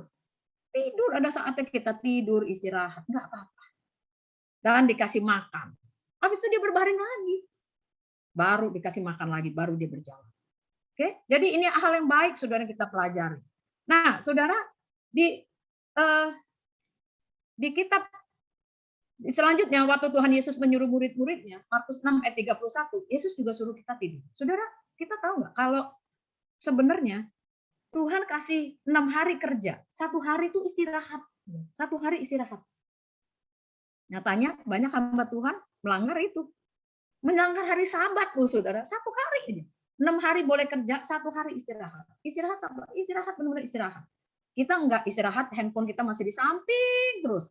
Terus terima telepon, jawabin, bikin ini. Itu mah enggak istirahat namanya. Ya kan? Cuma beda tempat aja. Saudara biasa ke gereja, ini di rumah, tapi otaknya, semua fisiknya, semua masih jalan. Saudara, itu enggak istirahat. Kita banyak loh hamba Tuhan sudah melanggar firman Tuhan. Dalam hal yang ini aja. Kita sudah melanggar firman Tuhan. Sehingga banyak sekali pendeta yang kelelahan. Ya, terlalu capek akhirnya. Dan kalau udah capek, istilahnya mudah sekali tadi hal-hal yang negatif itu muncul. Dan kita tidak bisa kontrol. Nah, kemudian saudara kita lihat di bawahnya. Ayat ke-9, boleh Pak Priyo lagi baca. Saudara, ini saya masukkan sedikit ya tentang counselingnya. Tuhan mengkonseling sendiri langsung kepada Elia. Pak Priyo bisa tolong ayat ke-9? Ya, ayat 9 berkata, di sana masuklah ia ke dalam sebuah gua dan bermalam di situ. Maka firman Tuhan datang kepadanya demikian, apakah kerjamu di sini, hai Elia? Saudara lihat di sini. Waktu Elia ketakutan masuk di gua, dia istilah bersembunyi. Dia itu sangat ketakutan dan dia nggak tahu harus berbuat apa. Tapi Tuhan itu tidak menyalahkan, Tuhan tidak menghakimi, tapi dia empati. Dia punya Tuhan itu masuk ke dalam perasaannya Elia. Oh, Elia lagi capek, lagi takut. Tuhan benar-benar mengerti perasaannya Elia. Dia nggak menghakimi, tapi dan dia tidak menasehati. Atau dia bilang, "Lah, kamu gimana sih abis ngalahin itu nabi-nabi Baal begitu banyak, masa sekarang kamu takut cuma karena perempuan doang?" Itu kan kita menghakimi namanya. Betul? Atau kita nasihatin, "Udah nggak usah takut, Elia. Nih, aku bersama dengan engkau. Percayalah, engkau pasti akan berhasil." Tuhan nggak bilang begitu loh. Tuhan bilangnya, "Apa kerjamu di situ?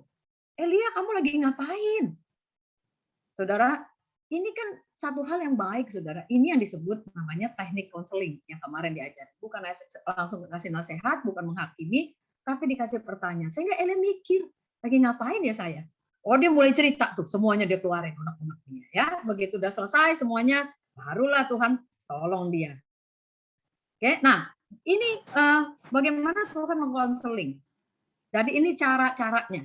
Oke, nah karena minggu lalu ada yang tanya kan. Jadi kalau nggak boleh kasih nasihat gimana dong? Ya, kasih pertanyaan-pertanyaan yang membuat orang lain itu si konseling itu berpikir. Kemudian dia bisa menemukan sendiri apa yang menjadi masalahnya. Banyak kali di ajaran agama kita juga mengatakan bahwa kalau kita istirahat itu kita salah. Mungkin nggak pakai kata salah, tapi nggak boleh istirahat. Pendeta itu harus tetap kuat. Kalau banyak ketidur, aduh pendeta itu malas. Ih, dosa lu kamu pergi jalan-jalan, ini kan hari Minggu. Iyalah kalau hari Minggu ya saudara nggak jalan-jalan ya, tentu. Tapi saudara kan boleh dong rekreasi. Kalau kita pergi, saya nggak tahu saudara pernah ngalamin. Dulu saya kalau pergi rekreasi sama anak sama suami saya gitu, takut loh saya. Takut kenapa? Takut ketemu jemaat nanti dibilang, ih kok kamu jalan-jalan? Ih kok kamu pergi?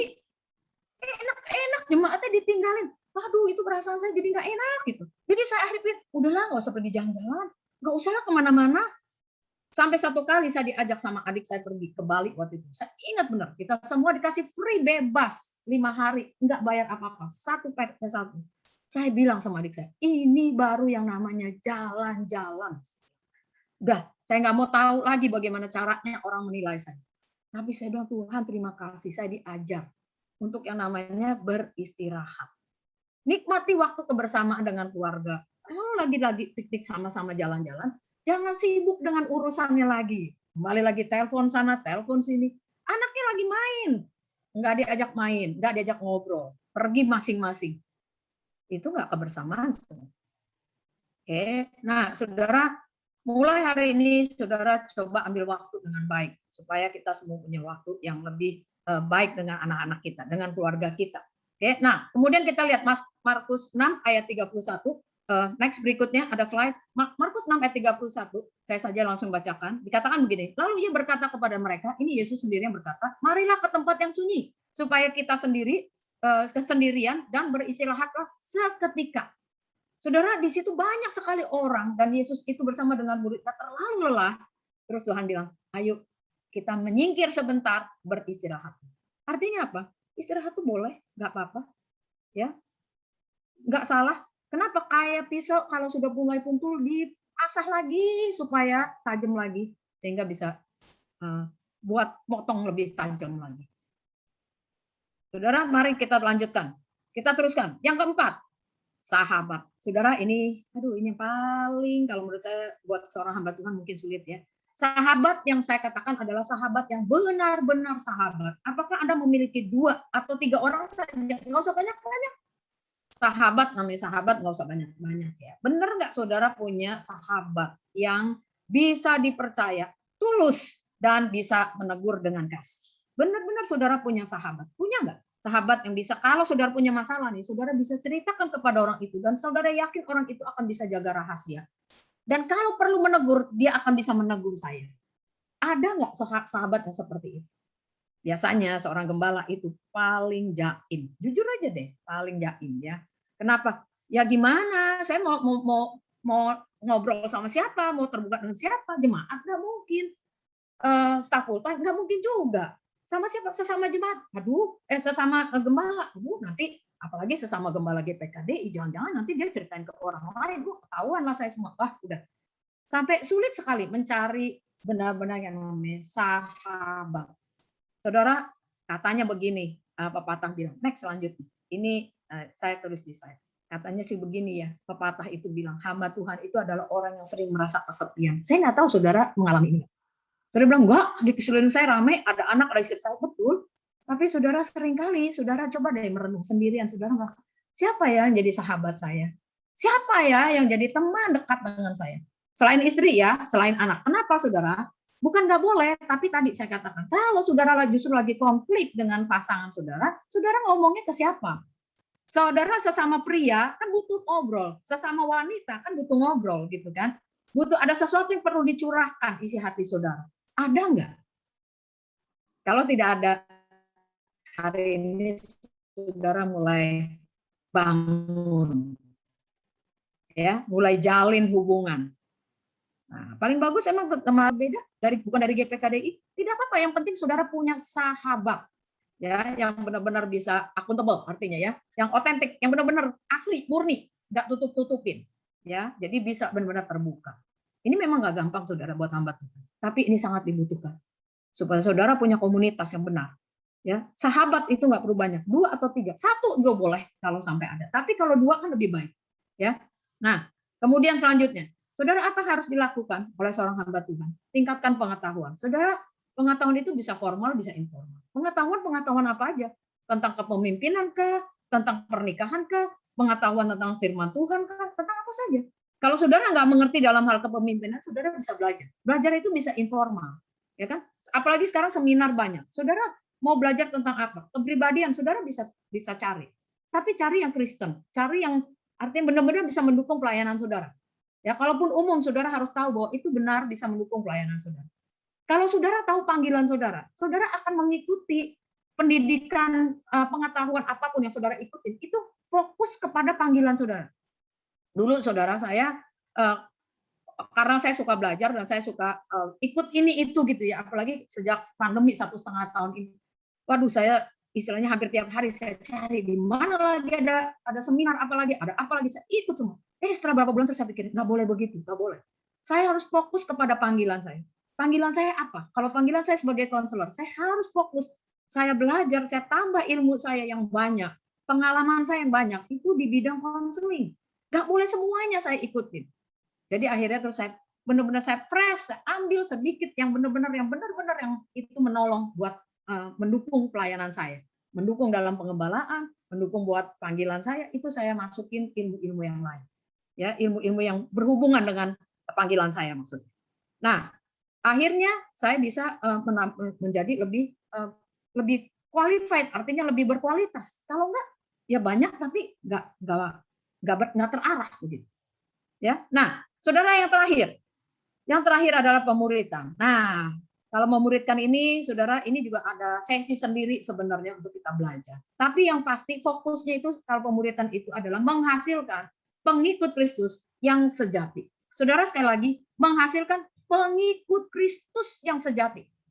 Bukan pengikut saya. Saudara, kalau kita menjangkau jiwa, memenangkan banyak jiwa, kemudian kita bawa ke gereja, kita cuma senang gereja kita penuh. Banyak orang. Tapi apakah mereka jadi murid Kristus? Belum tentu loh, saudara. Kalau saudara nggak percaya, boleh ngadain tes.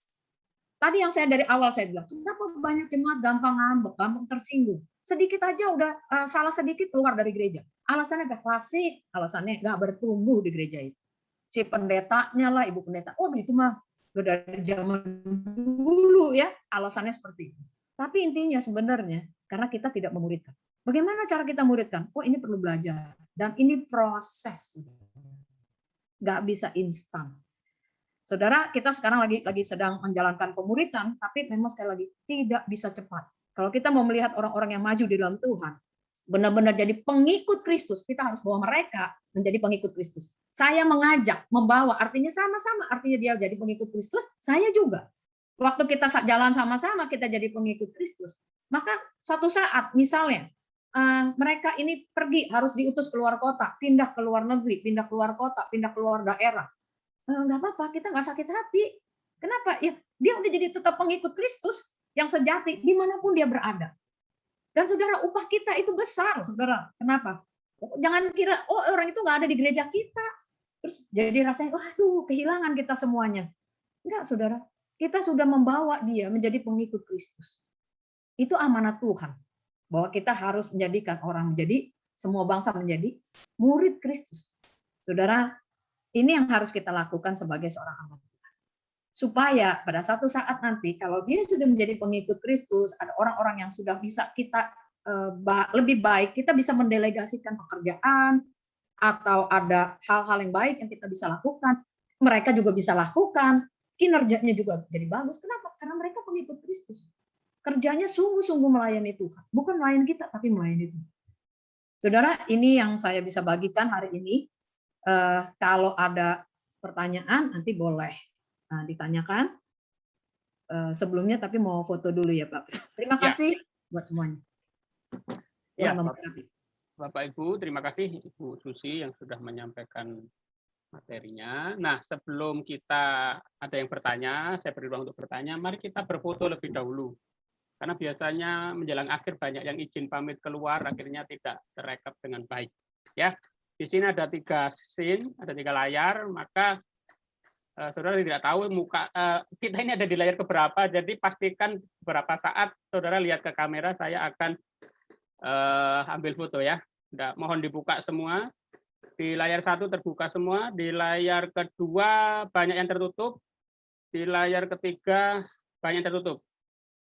Mari dibuka semua, saya akan mulai di layar pertama. Dalam hitungan ketiga ya, 1, 2, 3. Oke, sekarang kedua. Layar kedua, tolong jangan chat dulu ya, karena mengganggu ini ada jadi kelihatan. Ya, layar kedua ya, 1, 2, 3. Layar ke terakhir, lihat kamera Bapak Ibu, 1, 2, 3. Oke, terima kasih. Ya, mari Bapak Ibu saya beri ruang untuk pertanyaan. Bisa raise hand dengan tertib, tolong di-mute dulu apabila tidak berkepentingan, kecuali mau bertanya supaya tidak gaduh dan bisa lebih jernih suara yang didengar. Mari kami persilakan apabila ada pertanyaan.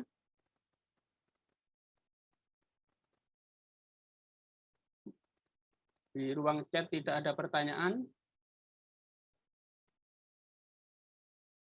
Ada Bapak Ibu?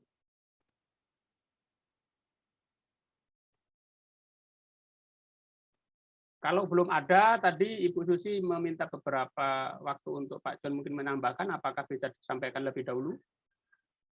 Atau kita menunggu pertanyaan masuk dulu? Bagaimana kira-kira Ibu Susi?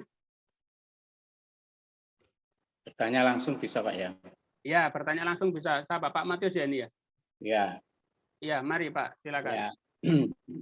Cara menghadapi atau menangani jemaat ngambekan. Bagaimana cara menghadapi atau menangani jemaat ngambekan? Jadi kalau dikasih kesempatan untuk pelayanan, kadang nggak bisa maksimal, tapi kalau sungguh-sungguh dikasih kesempatan, tapi malah kalau nggak dikasih kesempatan malah ngambek gitu. Gimana cara mengatasi Bu? Ya contoh seperti itu. Terima kasih. Iya, terima kasih Pak Matius. Mari Ibu Susi, bagaimana cara mengatasi jemaat yang ngambekan? Waduh, ini ternyata bukan cuma Pak Matius ini, kita semua juga ngalamin yang kayak begini ya Pak ya. Ya Ibu ya, betul nggak? Ribet bener ya gitu jemaat. Ini kadang-kadang ada yang dikasih salah, nggak dikasih salah gitu. Ada masalah sedikit ngambek gitu ya. Semua sama. Aduh, cara mengatasinya ya Pak. Yang baik sih diajak bicara sebenarnya supaya kita bisa diketemukan sebenarnya masalahnya apa. Tapi biasanya lagi jemaat ini nggak jujur. Kalau ditanya itu jawabnya pasti nggak jujur. Nah itu juga jadi menyusahkan lagi ya. Kelihatannya Bapak Ibu perlu belajar konseling sedikit ya supaya bisa ditemukan gitu. Kira-kira masalahnya apa sih? Karena Kalau misalnya nih ya, dia dikasih pelayanan tapi tidak sesuai dengan potensinya, misalnya gitu. Ya kita bisa arahkan dengan cara yang lebih baik tentunya ya. Nah, mungkin Bapak bisa melayani yang di bidang ini, bukan yang di misalnya puji sembah, tapi di bidang yang apa diakonia kah, yatim besuk kah, begitu ya, atau sebaliknya. Nah, kalau misalnya apa tadi? Kalau misalnya nggak dikasih pelayanan, dia juga marah, ngambek. Nah, ya bolehlah kasih pelayanan, tapi pelayanan lihat dulu ya Pak, ini jemaat baru atau lama atau sampai di mana kesetiaan dan sebagainya. Artinya gini, bisa pelayanan kan pelayanan yang simple, yang sederhana. Entah itu asyir ya, kalau kalau di gereja kita ada penyambut tamu, ya itu masih bisa lah ya gitu ya di sebentar, dan itu kan cuma di hari H sebentar. Tapi kalau sampai pelayanan yang lebih mendalam gitu, artinya yang pelayanan mimbar sebagainya mesti lebih hati-hati gitu, karena kan nggak bisa sembarangan orang ya begitu. Jadi ditemukan dulu, paling bagus juga mungkin kalau sampai bermasalah diajak ngomong kenapa, jadi bisa lebih tahu gitu isi hatinya sebenarnya mau apa, ya ada persoalan apa, jangan-jangan sama sesama jemaat kah, gitu. Apa tidak nyaman dari pelayanan ini kah, gitu ya. Mau di pelayanan yang mana, nah nanti kita coba arahkan, bisa nggak dia masukin di pelayanan yang satu ini, gitu ya. Begitu ya Pak, karena ini kasus Baik, ya. Makasih. Ya. Yang lain? Mari Bapak Ibu, jika ada pertanyaan boleh disampaikan.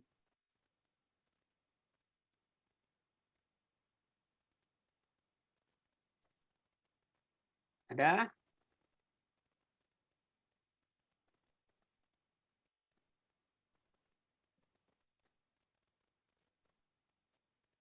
Adakah pertanyaan? Silakan.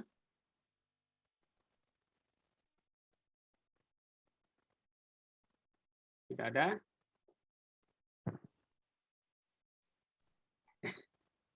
Oke.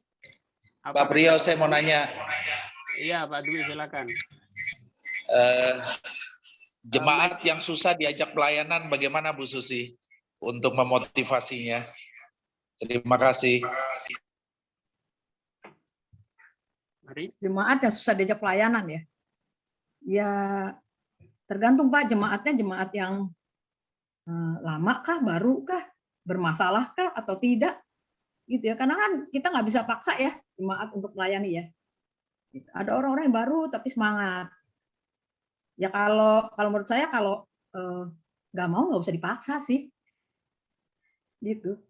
Ya kalau dipaksa akhirnya nanti juga mereka melayani dengan terpaksa kan percuma juga. Dan sebenarnya ya orang mau yang paling bagus sebenarnya memang kalau menurut saya tadi dimuridkan. Gitu. Jadi artinya benar-benar kita ajak mereka dulu untuk kenal Tuhan lebih baik, lebih sungguh-sungguh daripada dia melayani tapi setengah hati atau melayani karena dipaksa. Biasanya nih ya saya nggak tahu ya kalau zaman dulu nih dari dulu kan kita pernah gini, kalau gembala sering melakukannya gini, kalau dia disuruh pelayanan dia datang tuh, ibadah hari Minggu dia datang. Tapi kalau dia nggak dikasih jadwal pelayanan dia nggak datang. Makanya katanya kasih aja terus setiap minggu supaya dia datang terus hari Minggu, gitu, ya kan? Gitu ya. Saya nggak tahu saudara begitu nggak ya? Dulu kita suka lakukannya begitu tuh ya, gitu. Karena ya dapat resepnya begitu kan. Gitu. Tapi kenyataan benar nggak? Iya benar, orangnya datang kalau ibadah gitu. Artinya kalau dikasih pelayanan dia datang ibadah. Tapi apa dia sungguh-sungguh tuh beribadahnya sebenarnya, gitu kan? Nah kita justru harus bertanya loh, kalau dia melayani dengan sungguh-sungguh, artinya dia ikut Tuhan dengan benar ya, dia mengerti prinsip firman Tuhan, kenapa orang harus melayani. Kan orang melayani itu bukan karena untuk dapat sesuatu gitu ya, atau bukan hanya untuk dihargai gitu, bukan kan? Tapi karena kita sudah diselamatkan, makanya kita melayani. Nah kalau prinsip itu benar sebenarnya, dia tentu akan bisa melayani dengan baik, tanpa kita harus paksa-paksa gitu. Tapi kalau orang itu tidak mengerti, dia tidak akan pernah melayani. Gitu. Atau kayak tadi disuruh pelayanan cuma karena disuruh. Gitu. Atau apalagi disuruhnya pelayanan yang di depan mimbar. Ya, wah dia kayaknya senang benar. Gitu. Jangan-jangan orang itu butuh dihargai. Makanya dia senang kalau yang pelayanan di depan ditonton lah artinya di depan mimbar. Nah, saudara banyak sebenarnya masalahnya, ya masalah-masalah dalam gereja itu. Gitu. Cukup menjawab Pak Dik? Ada yang mau tanya Ibu Susi, Ya, Ya, ya mari. Pak Lani ya. Pak Heri. Oh iya, silakan Pak Heri. Mari, Pak Heri. Ini kan sulit untuk membedakan dan sulit untuk menemukan ini karena ini kan beda tipis kelihatan. Untuk mencari sahabat dan teman berbeda. Perbedaan antara sahabat dan teman itu mungkin ini pertanyaan dari mungkin banyak kita. Karena kita kan banyak berteman tapi belum tentu itu sahabat. Bahkan kita juga sudah katakan itu sahabat, tetapi ternyata bukan sahabat kira-kira begitu. Mungkin ada nilai-nilai perbedaan untuk Ibu Susi boleh sampaikan antara sahabat dan teman. Terima kasih. Pengalaman ini Pak Heri ya. Mari, Ibu Susi. Iya, saya rasa ini bukan cuma Pak Heri lagi ya. Kayaknya gembala-gembala semua sama ini. Kadang-kadang kita juga merasa gini kan, saya merasa dekat dengan dia, tapi ternyata dia tidak dekat dengan saya, gitu. Ternyata, gitu ya. Oh salah ya penilaian saya gitu kan. Karena kata dekat itu sampai di mana gitu, batasannya apa? Nah sebenarnya kalau mau artinya dibuktikan gitu ya, memang butuh proses waktu ya. Artinya nggak bisa cepat kan. Sampai kita tahu benar bahwa dia itu menjadi orang yang bisa dipercaya gitu, oleh kita, dan kita juga menjadi orang yang dipercaya oleh dia gitu ya. Jadi ada salingnya ini ya, sama-sama saling percaya gitu. Nah itu kuat tuh biasanya gitu. Ada lagi satu masukan juga gini, Bapak Ibu, ini kan kebanyakan bapak-bapak yang merasa lebih kesepian. Oh ibu-ibu lebih gampang cerita. Kalau menurut saya ada masalah dia bisa cerita sama ibu lain itu lebih gampang biasanya. Nggak semua, tapi biasanya. Tapi kalau pria itu lebih sulit. Dia benar-benar memilih orang yang bisa dipercaya. Nah, kalau bisa dapat orang yang bisa dipercaya, nah itu mungkin Anda bisa bilang begini, saya percaya kepada Anda, tapi tolong ya, benar-benar jadi orang yang dipercaya, tidak bicarakan ini kepada istrinya, gitu. Kan karena kita suka nggak enak ya, betul nggak? Jadi misal pria ya, saya mau cerita sama kamu, tapi nanti jangan-jangan kamu cerita sama istri kamu, ih nggak enak dong, gitu. Nah, jadi nggak boleh, benar-benar pria-pria punya rahasia sendiri, silakan. Nah, tapi bentuknya adalah sampai terbukti bahwa dia bisa dipercaya. Namanya kedekatan itu tadi ada proses ya memang ya, kepercayaan itu. Dan dia bisa menegur kita bisa menegur dia tanpa harus marah gitu. Enggak, saya memang menegur karena kasih. Nah, itu hubungan itu harus dijalin terus-menerus. Mungkin ada yang mau nambah, Pak John bisa tambahkan? Karena ini sesama pria ya, boleh. Mari, Pak John. Yang ini ya soal persahabatan ya. Memang menurut saya sulit untuk bisa betul-betul menilai dia sahabat atau enggak. Seperti tadi berulang kali kan kita berpikir, berulang kali katakan kita berpikir kita sudah bersahabat, ternyata cuma teman, ya levelnya lebih rendah. Itu yang memang sulit dibedakan. Tapi kalau menurut saya satu, kita nggak bisa mengabaikan proses waktu. Kita bangun nggak ya dengan waktu ya, kita berikan waktu untuk ngobrol, berikan waktu. Saya sih usulin seperti yang firman Tuhan suruh ya, kan firman Tuhan bilang biarlah kamu saling mendahului ya dalam memberi hormat. Nah, jadi kalau kita mau seseorang menghormati kita sebagai sahabat, kenapa kita nggak coba dulu untuk jadi sahabat? Jadi caranya ya, saudara, kenapa kita nggak coba dulu jadi sahabat? Tapi saya percaya tetap yang kedua yang tidak kalah penting ya, tuntunan Roh Kudus ya, artinya ya. Kenapa saya mulai dengan bagian kita dulu gitu? Karena dalam kan persahabatan tuh manusia dengan manusia. Jadi bagian kita dulu, kita bangun persahabatan. Tapi kita tuntunan Roh Kudus, akhirnya ya biar Roh Kudus itu dia betul-betul sahabat yang juga Tuhan sediakan nggak buat kita gitu. Jadi harus dibangun dengan proses waktu. Kemudian juga tadi Ibu Susi udah sharingkan proses waktu.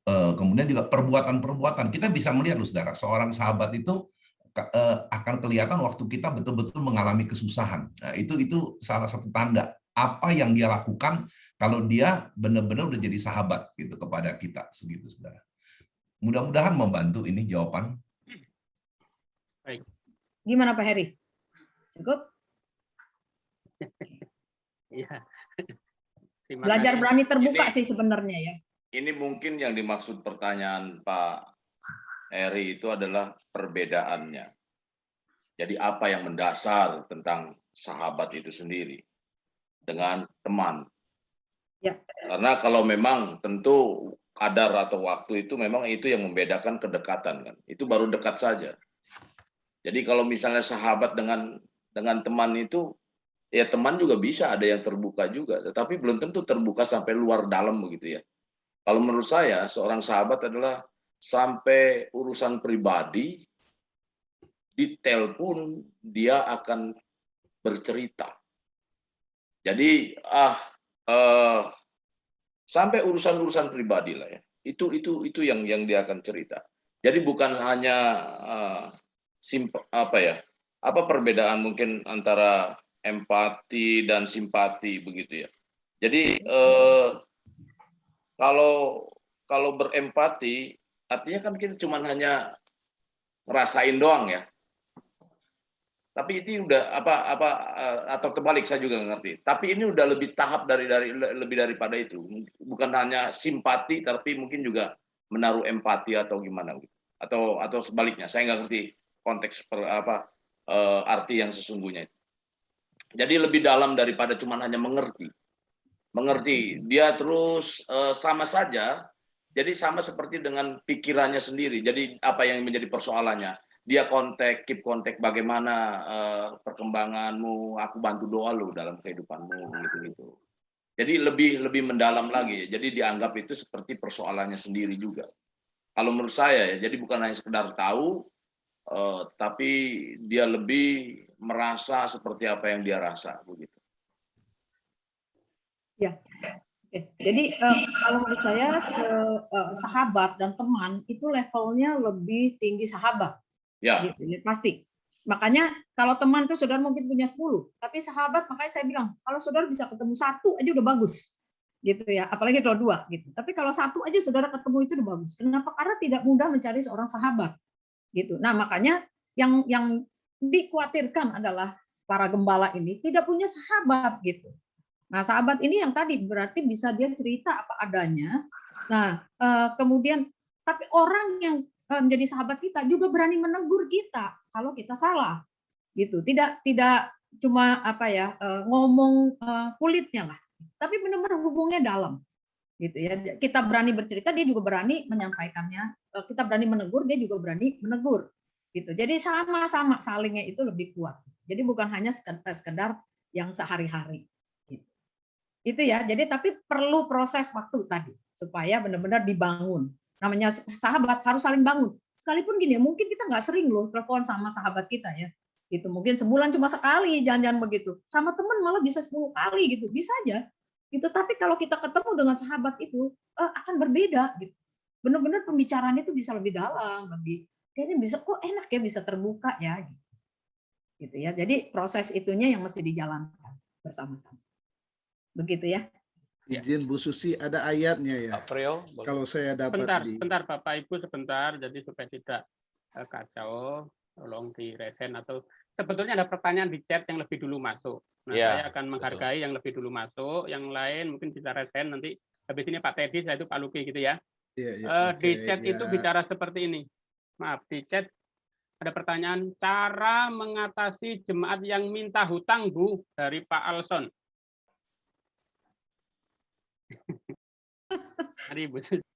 Ini kayaknya pengalaman gembala semua sama ini ya.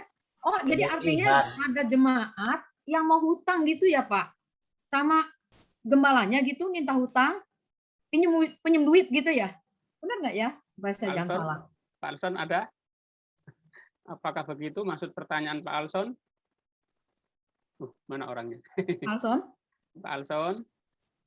Kan ya?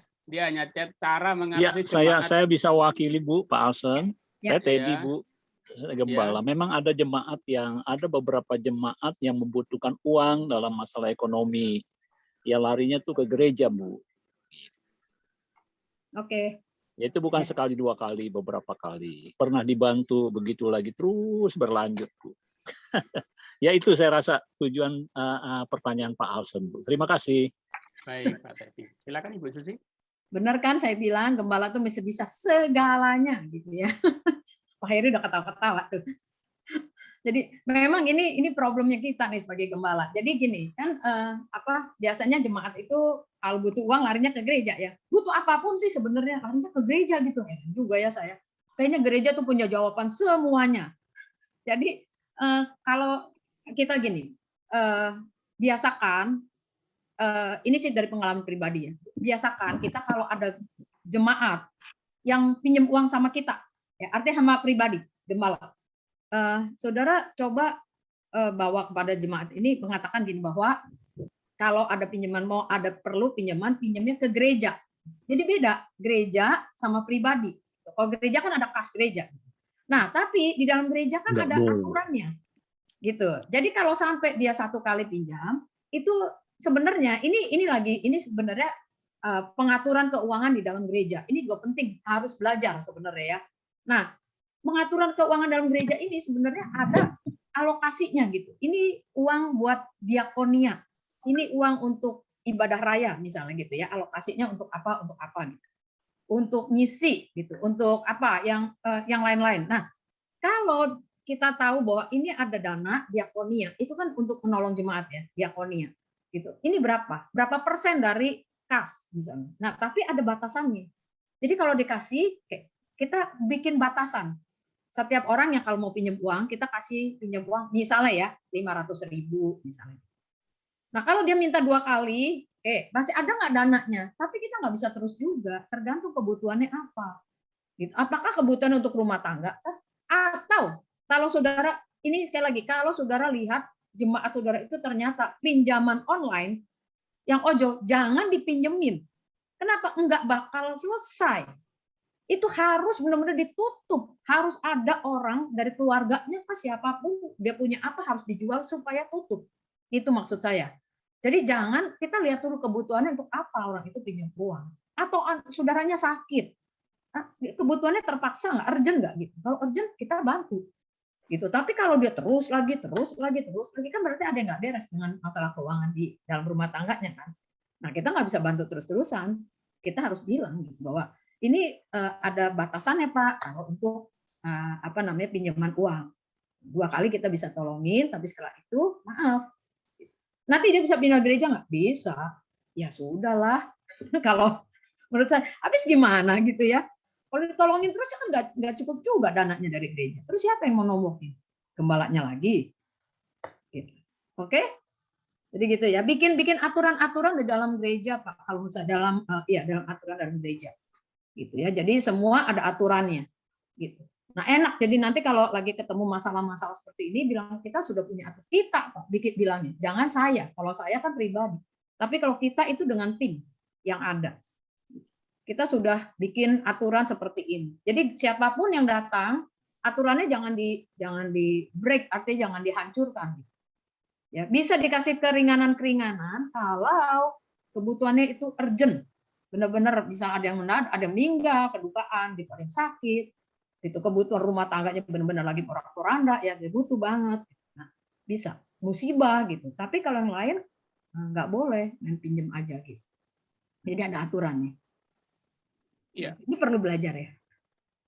Kalau di chat itu dibilang untuk bayar kontrak rumah yang mendesak, Bu Susi. Jadi bulanan pasti. Ya, ini kebijakan dari masing-masing gereja lah ya. Kalau menurut saya, kalau dananya ada, mau dibantu mungkin kalau berapa persennya gitu ya. Nah, tapi nggak bisa. Ini kan kita semua berbeda-beda ya. Jadi saudara bikin aturan masing-masing dari gereja lokal. Ya. Oke. Baik, terima kasih Bu Susi dan Pak Teddy. Sekarang Pak Teddy dari Jakarta, raise hand. Silakan Pak Teddy. Ya, selamat sore Ibu Susi.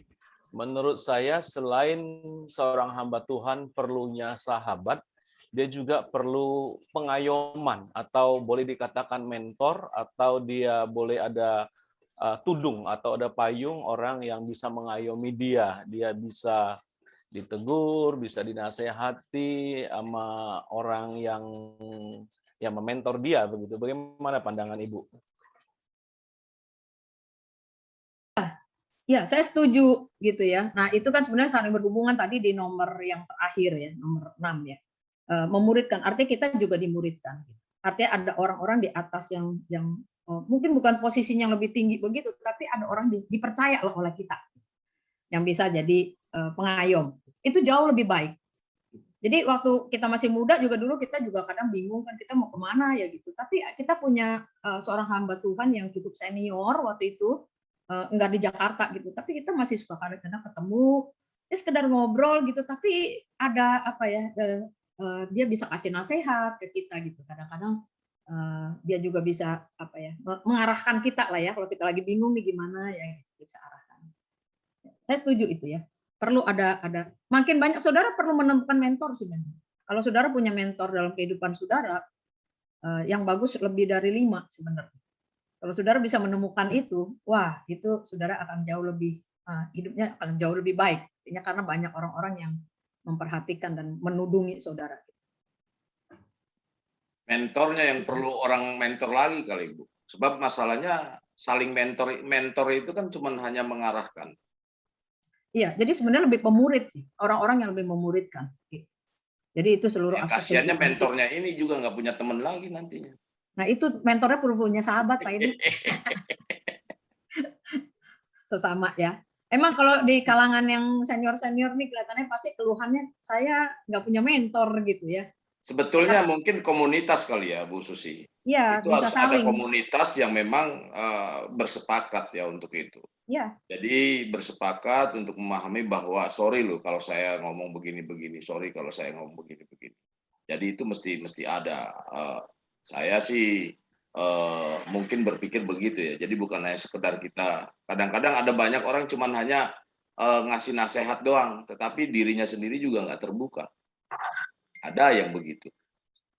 Ya, makanya harus belajar untuk saling.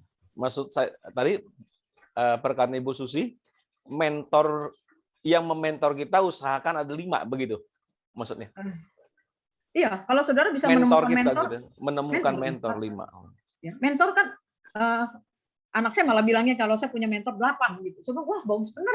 Oh bisa ketemu di mana? Nah dia bisa mencari. Artinya kalau kita butuh nih, kan mentor tuh bisa macam-macam ya. Misalnya saya butuh meningkatkan skill saya. Nah contoh, saya kan kuliah konseling gitu. Saya cari mentor tuh, mentor yang memang di bidang itu.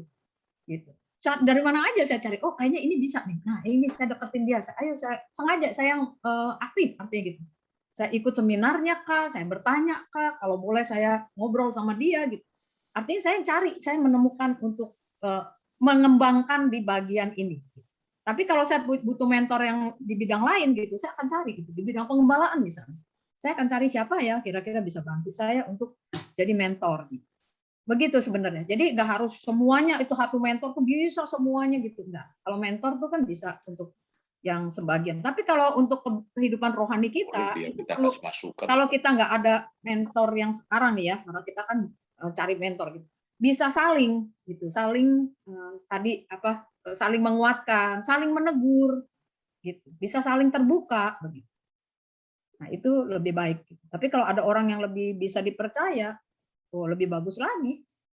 Kalau saudara bisa ketemu itu, ya. Cukup jelas, Pak Teddy? Pak Priyo? Ya, baik.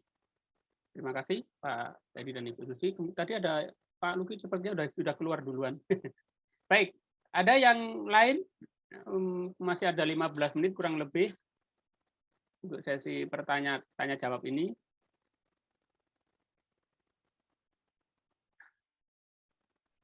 Ada, Bapak Ibu? Ya, kalau belum ada, saya nambahin ini lagi, Bu. Saya pernah dengar seorang hamba Tuhan begini. Seorang hamba Tuhan, gembala, kalau dia nggak bangun pendoa buat dia bilang, tunggu aja waktu itu gembala hancur, katanya begitu. Seorang hamba Tuhan cukup terkenal di Indonesia begini, dia bilang, kalau hamba Tuhan, para pendeta, para gembala, nggak bangun kubu doa buat dia bilang, tunggu aja waktunya hancur itu gembala, katanya begitu. Bagaimana pandangan Ibu? Ya, kalau pendoa penting lah ya, artinya kan mereka yang support, ya, yang dukung ya, yang menguatkan kita. Gitu. Setiap kita harusnya ada sih ya di sekeliling kita, orang-orang di sekeliling kita. Nah pendoa itu kan bukan harus 20 gitu kan, 2 juga cukup gitu, tapi benar-benar yang komitmen dia mau mendoakan kita. punya hati yang memang mau mendukung kita. Di jemaat kita saya yakin semua pasti ada. Sekalipun saya tadi uraikan begitu banyak problemnya gembala gitu ya, tapi kan di balik itu sebenarnya ada juga sukacita, ada juga orang-orang yang mendukung, pasti ya gitu ya. Nah, kita kadang-kadang menghabiskan banyak waktu untuk orang-orang yang justru lebih bermasalah sebenarnya dibanding orang-orang yang support kita. Kenapa kita nggak mengarahkan sekarang orang-orang yang support kita yang lebih bagus, itu kita invest waktu ke mereka lebih banyak gitu.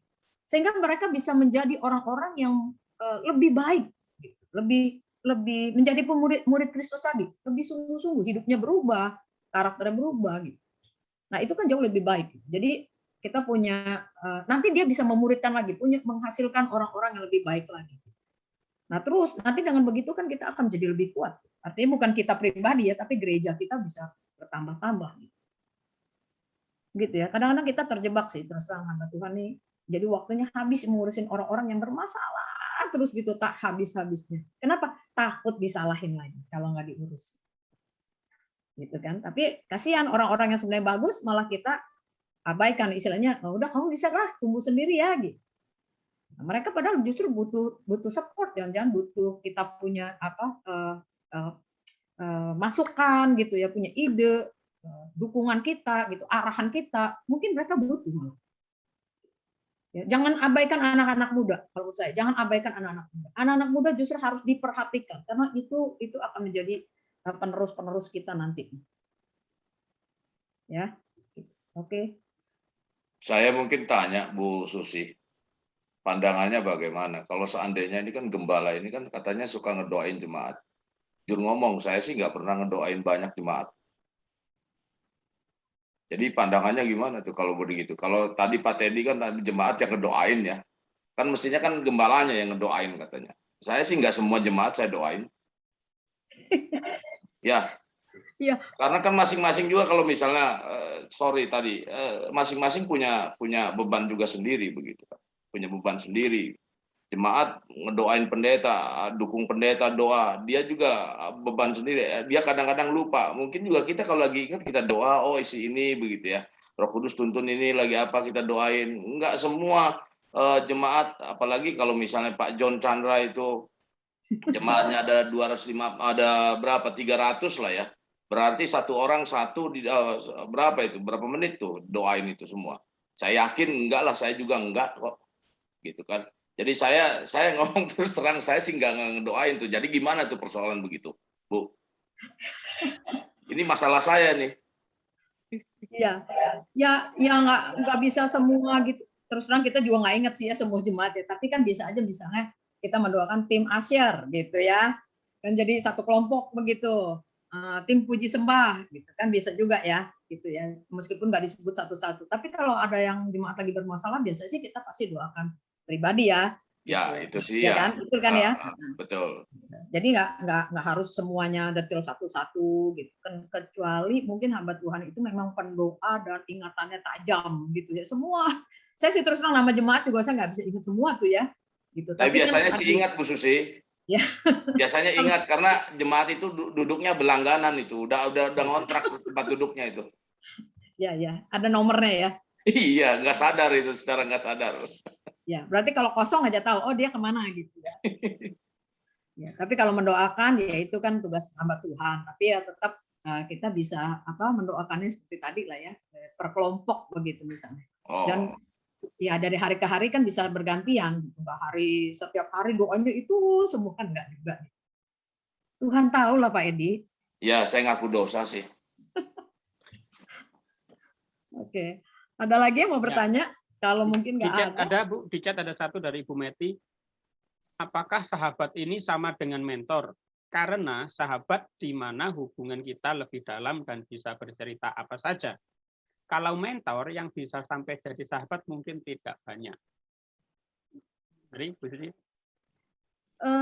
Sebenarnya bisa ya, bisa tidak sih kalau menurut saya. Artinya gini, bisa ya kalau misalnya ya mentor itu sahabat itu memang posisinya lebih bisa jadi mentor kita gitu.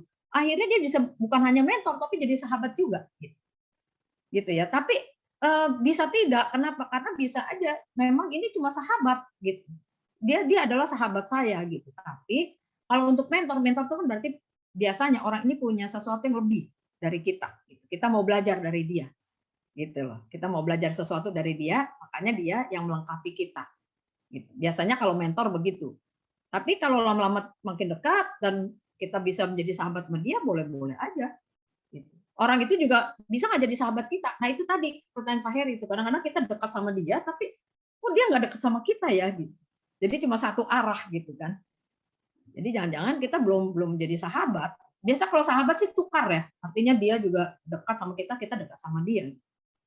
Tapi kalau kita bisa cerita semua sama dia kepada mentor itu, nah, juga oke. Begitu kalau menurut saya. Bu Meti cukup terjawab? Dari chat itu, Bu. Ya, tinggal 5 menit ya. Mengapa hamba Tuhan sukar punya sahabat? Ini pertanyaan Bu Meti juga ya? Iya. Masih jadi hamba Tuhan Bu Meti, baru bisa merasakan. Iya, memang kalau menurut saya ya, ini tapi nggak tahu ya benar nggak hamba Tuhan ya. Hamba Tuhan itu banyak hal-hal pribadi yang disembunyikan. Takut, apalagi zaman dulu ya istilahnya nih, zaman kita lagi baru pelayanan, nggak boleh kelihatan itu buruk. Gembala itu ya itu tadi harus selalu I'm okay. Sekalipun kita punya kesalahan, kelemahan gitu, nggak boleh orang kelihatan, nggak boleh tahu. Gitu. Kalau saya punya kelemahan ini tuh nggak boleh ada orang tahu. Jadi semua disembunyikan gitu, capek nggak? Makanya gembala tuh capek sekali. Jadi hamba Tuhan tuh capek. Kenapa? Nggak bisa dengan bebas, dengan leluasa gitu. It's me gitu. Ini loh saya gitu. Nggak bisa gitu. Jadi banyak ya. Makanya sama teman pun kita jadi sama orang lain kita jadi juga punya batasan gitu. Ini orang aman nggak ya? Kalau saya ajak ngomong gini aman nggak ya? Jangan-jangan nanti gitu. Jadi merasa banyak insecure-nya, merasa tidak aman gitu. Jaim. Gitu. Makanya jadi sulit punya sahabat. Gitu. Karena nggak bisa terbuka. Nah makanya saya bilang kan kalau saudara punya sahabat satu aja ya. Wah itu bagus banget. Berarti saudara bisa berani terbuka apa adanya. Kalau saya bilang makanya tadi pria lebih sulit nih, karena posisinya dia adalah di depan, jadi gembala di depan. Ini belum saya ngomong sama ibu gembala tadi ya. Kalau ibu gembala ini ada lagi problemnya sebenarnya. Kadang-kadang ibu gembala tuh dituntut menjadi semuanya harus bisa, gitu. Karena ibu gembala ya jadi guru sekolah minggu, ya remaja, ya jadi pimpin pujian, jadi asyir, besuk, apalagi tuh, pimpin kur gitu ya. Wah semuanya harus bisa gitu loh. Masak lagi, aduh, kayaknya lelah bener gitu. Padahal yang jadi hamba Tuhan tuh suami saya, bukan saya kan gitu. Tapi saya harus bisa karena saya sudah menjadi pendampingnya. Tuh jadi tekanannya jadi banyak. Ya, nah itu yang butuh sahabat untuk bisa sharing. Gimana ya cara? Nah, itu yang menurut saya kalau kenapa hamba Tuhan susah punya sahabat. Karena banyak jaimnya, banyak ketutup semua. Nggak berani terbuka. Seolah-olah kalau membuka sesuatu tuh jadi aib. Gitu. Oh jelek, jangan. Gitu ya. Kalau sahabat kan berani terbuka gitu ya satu sama lain. Iya. Pak Priyo, ya. Mungkin ada evaluasi? Saya sedikit Bu, mungkin karena apa ya, sahabat itu kan levelnya lebih tinggi. Ya. Jadi untuk ada di level sahabat itu mungkin agak susah. Jadi itu yang mungkin Bu, karena di levelnya yang lebih tinggi. Sorry ya, saya di Toraja signal agak putus-putus, jadi saya kadang dengar, kadang tidak di sini. Minta maaf kalau sudah ada pengulangan. Terima kasih. Ya, betul Pak. Oke. Wah luar biasa ya Bapak dari Toraja ya, bisa ikutin. Baik. Ya, saya kira kita bisa menyudahi Bapak Ibu karena waktu sudah menunjukkan hampir pukul 4 sore. Dan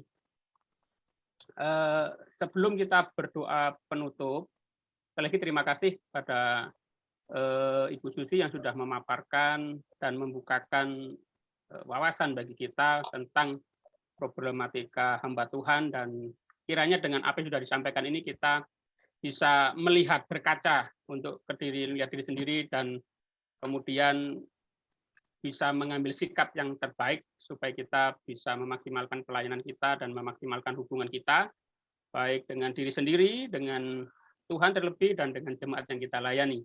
Terima kasih Ibu Susi dan Bapak Ibu yang telah hadir sore ini untuk partisipasinya. Tuhan memberkati.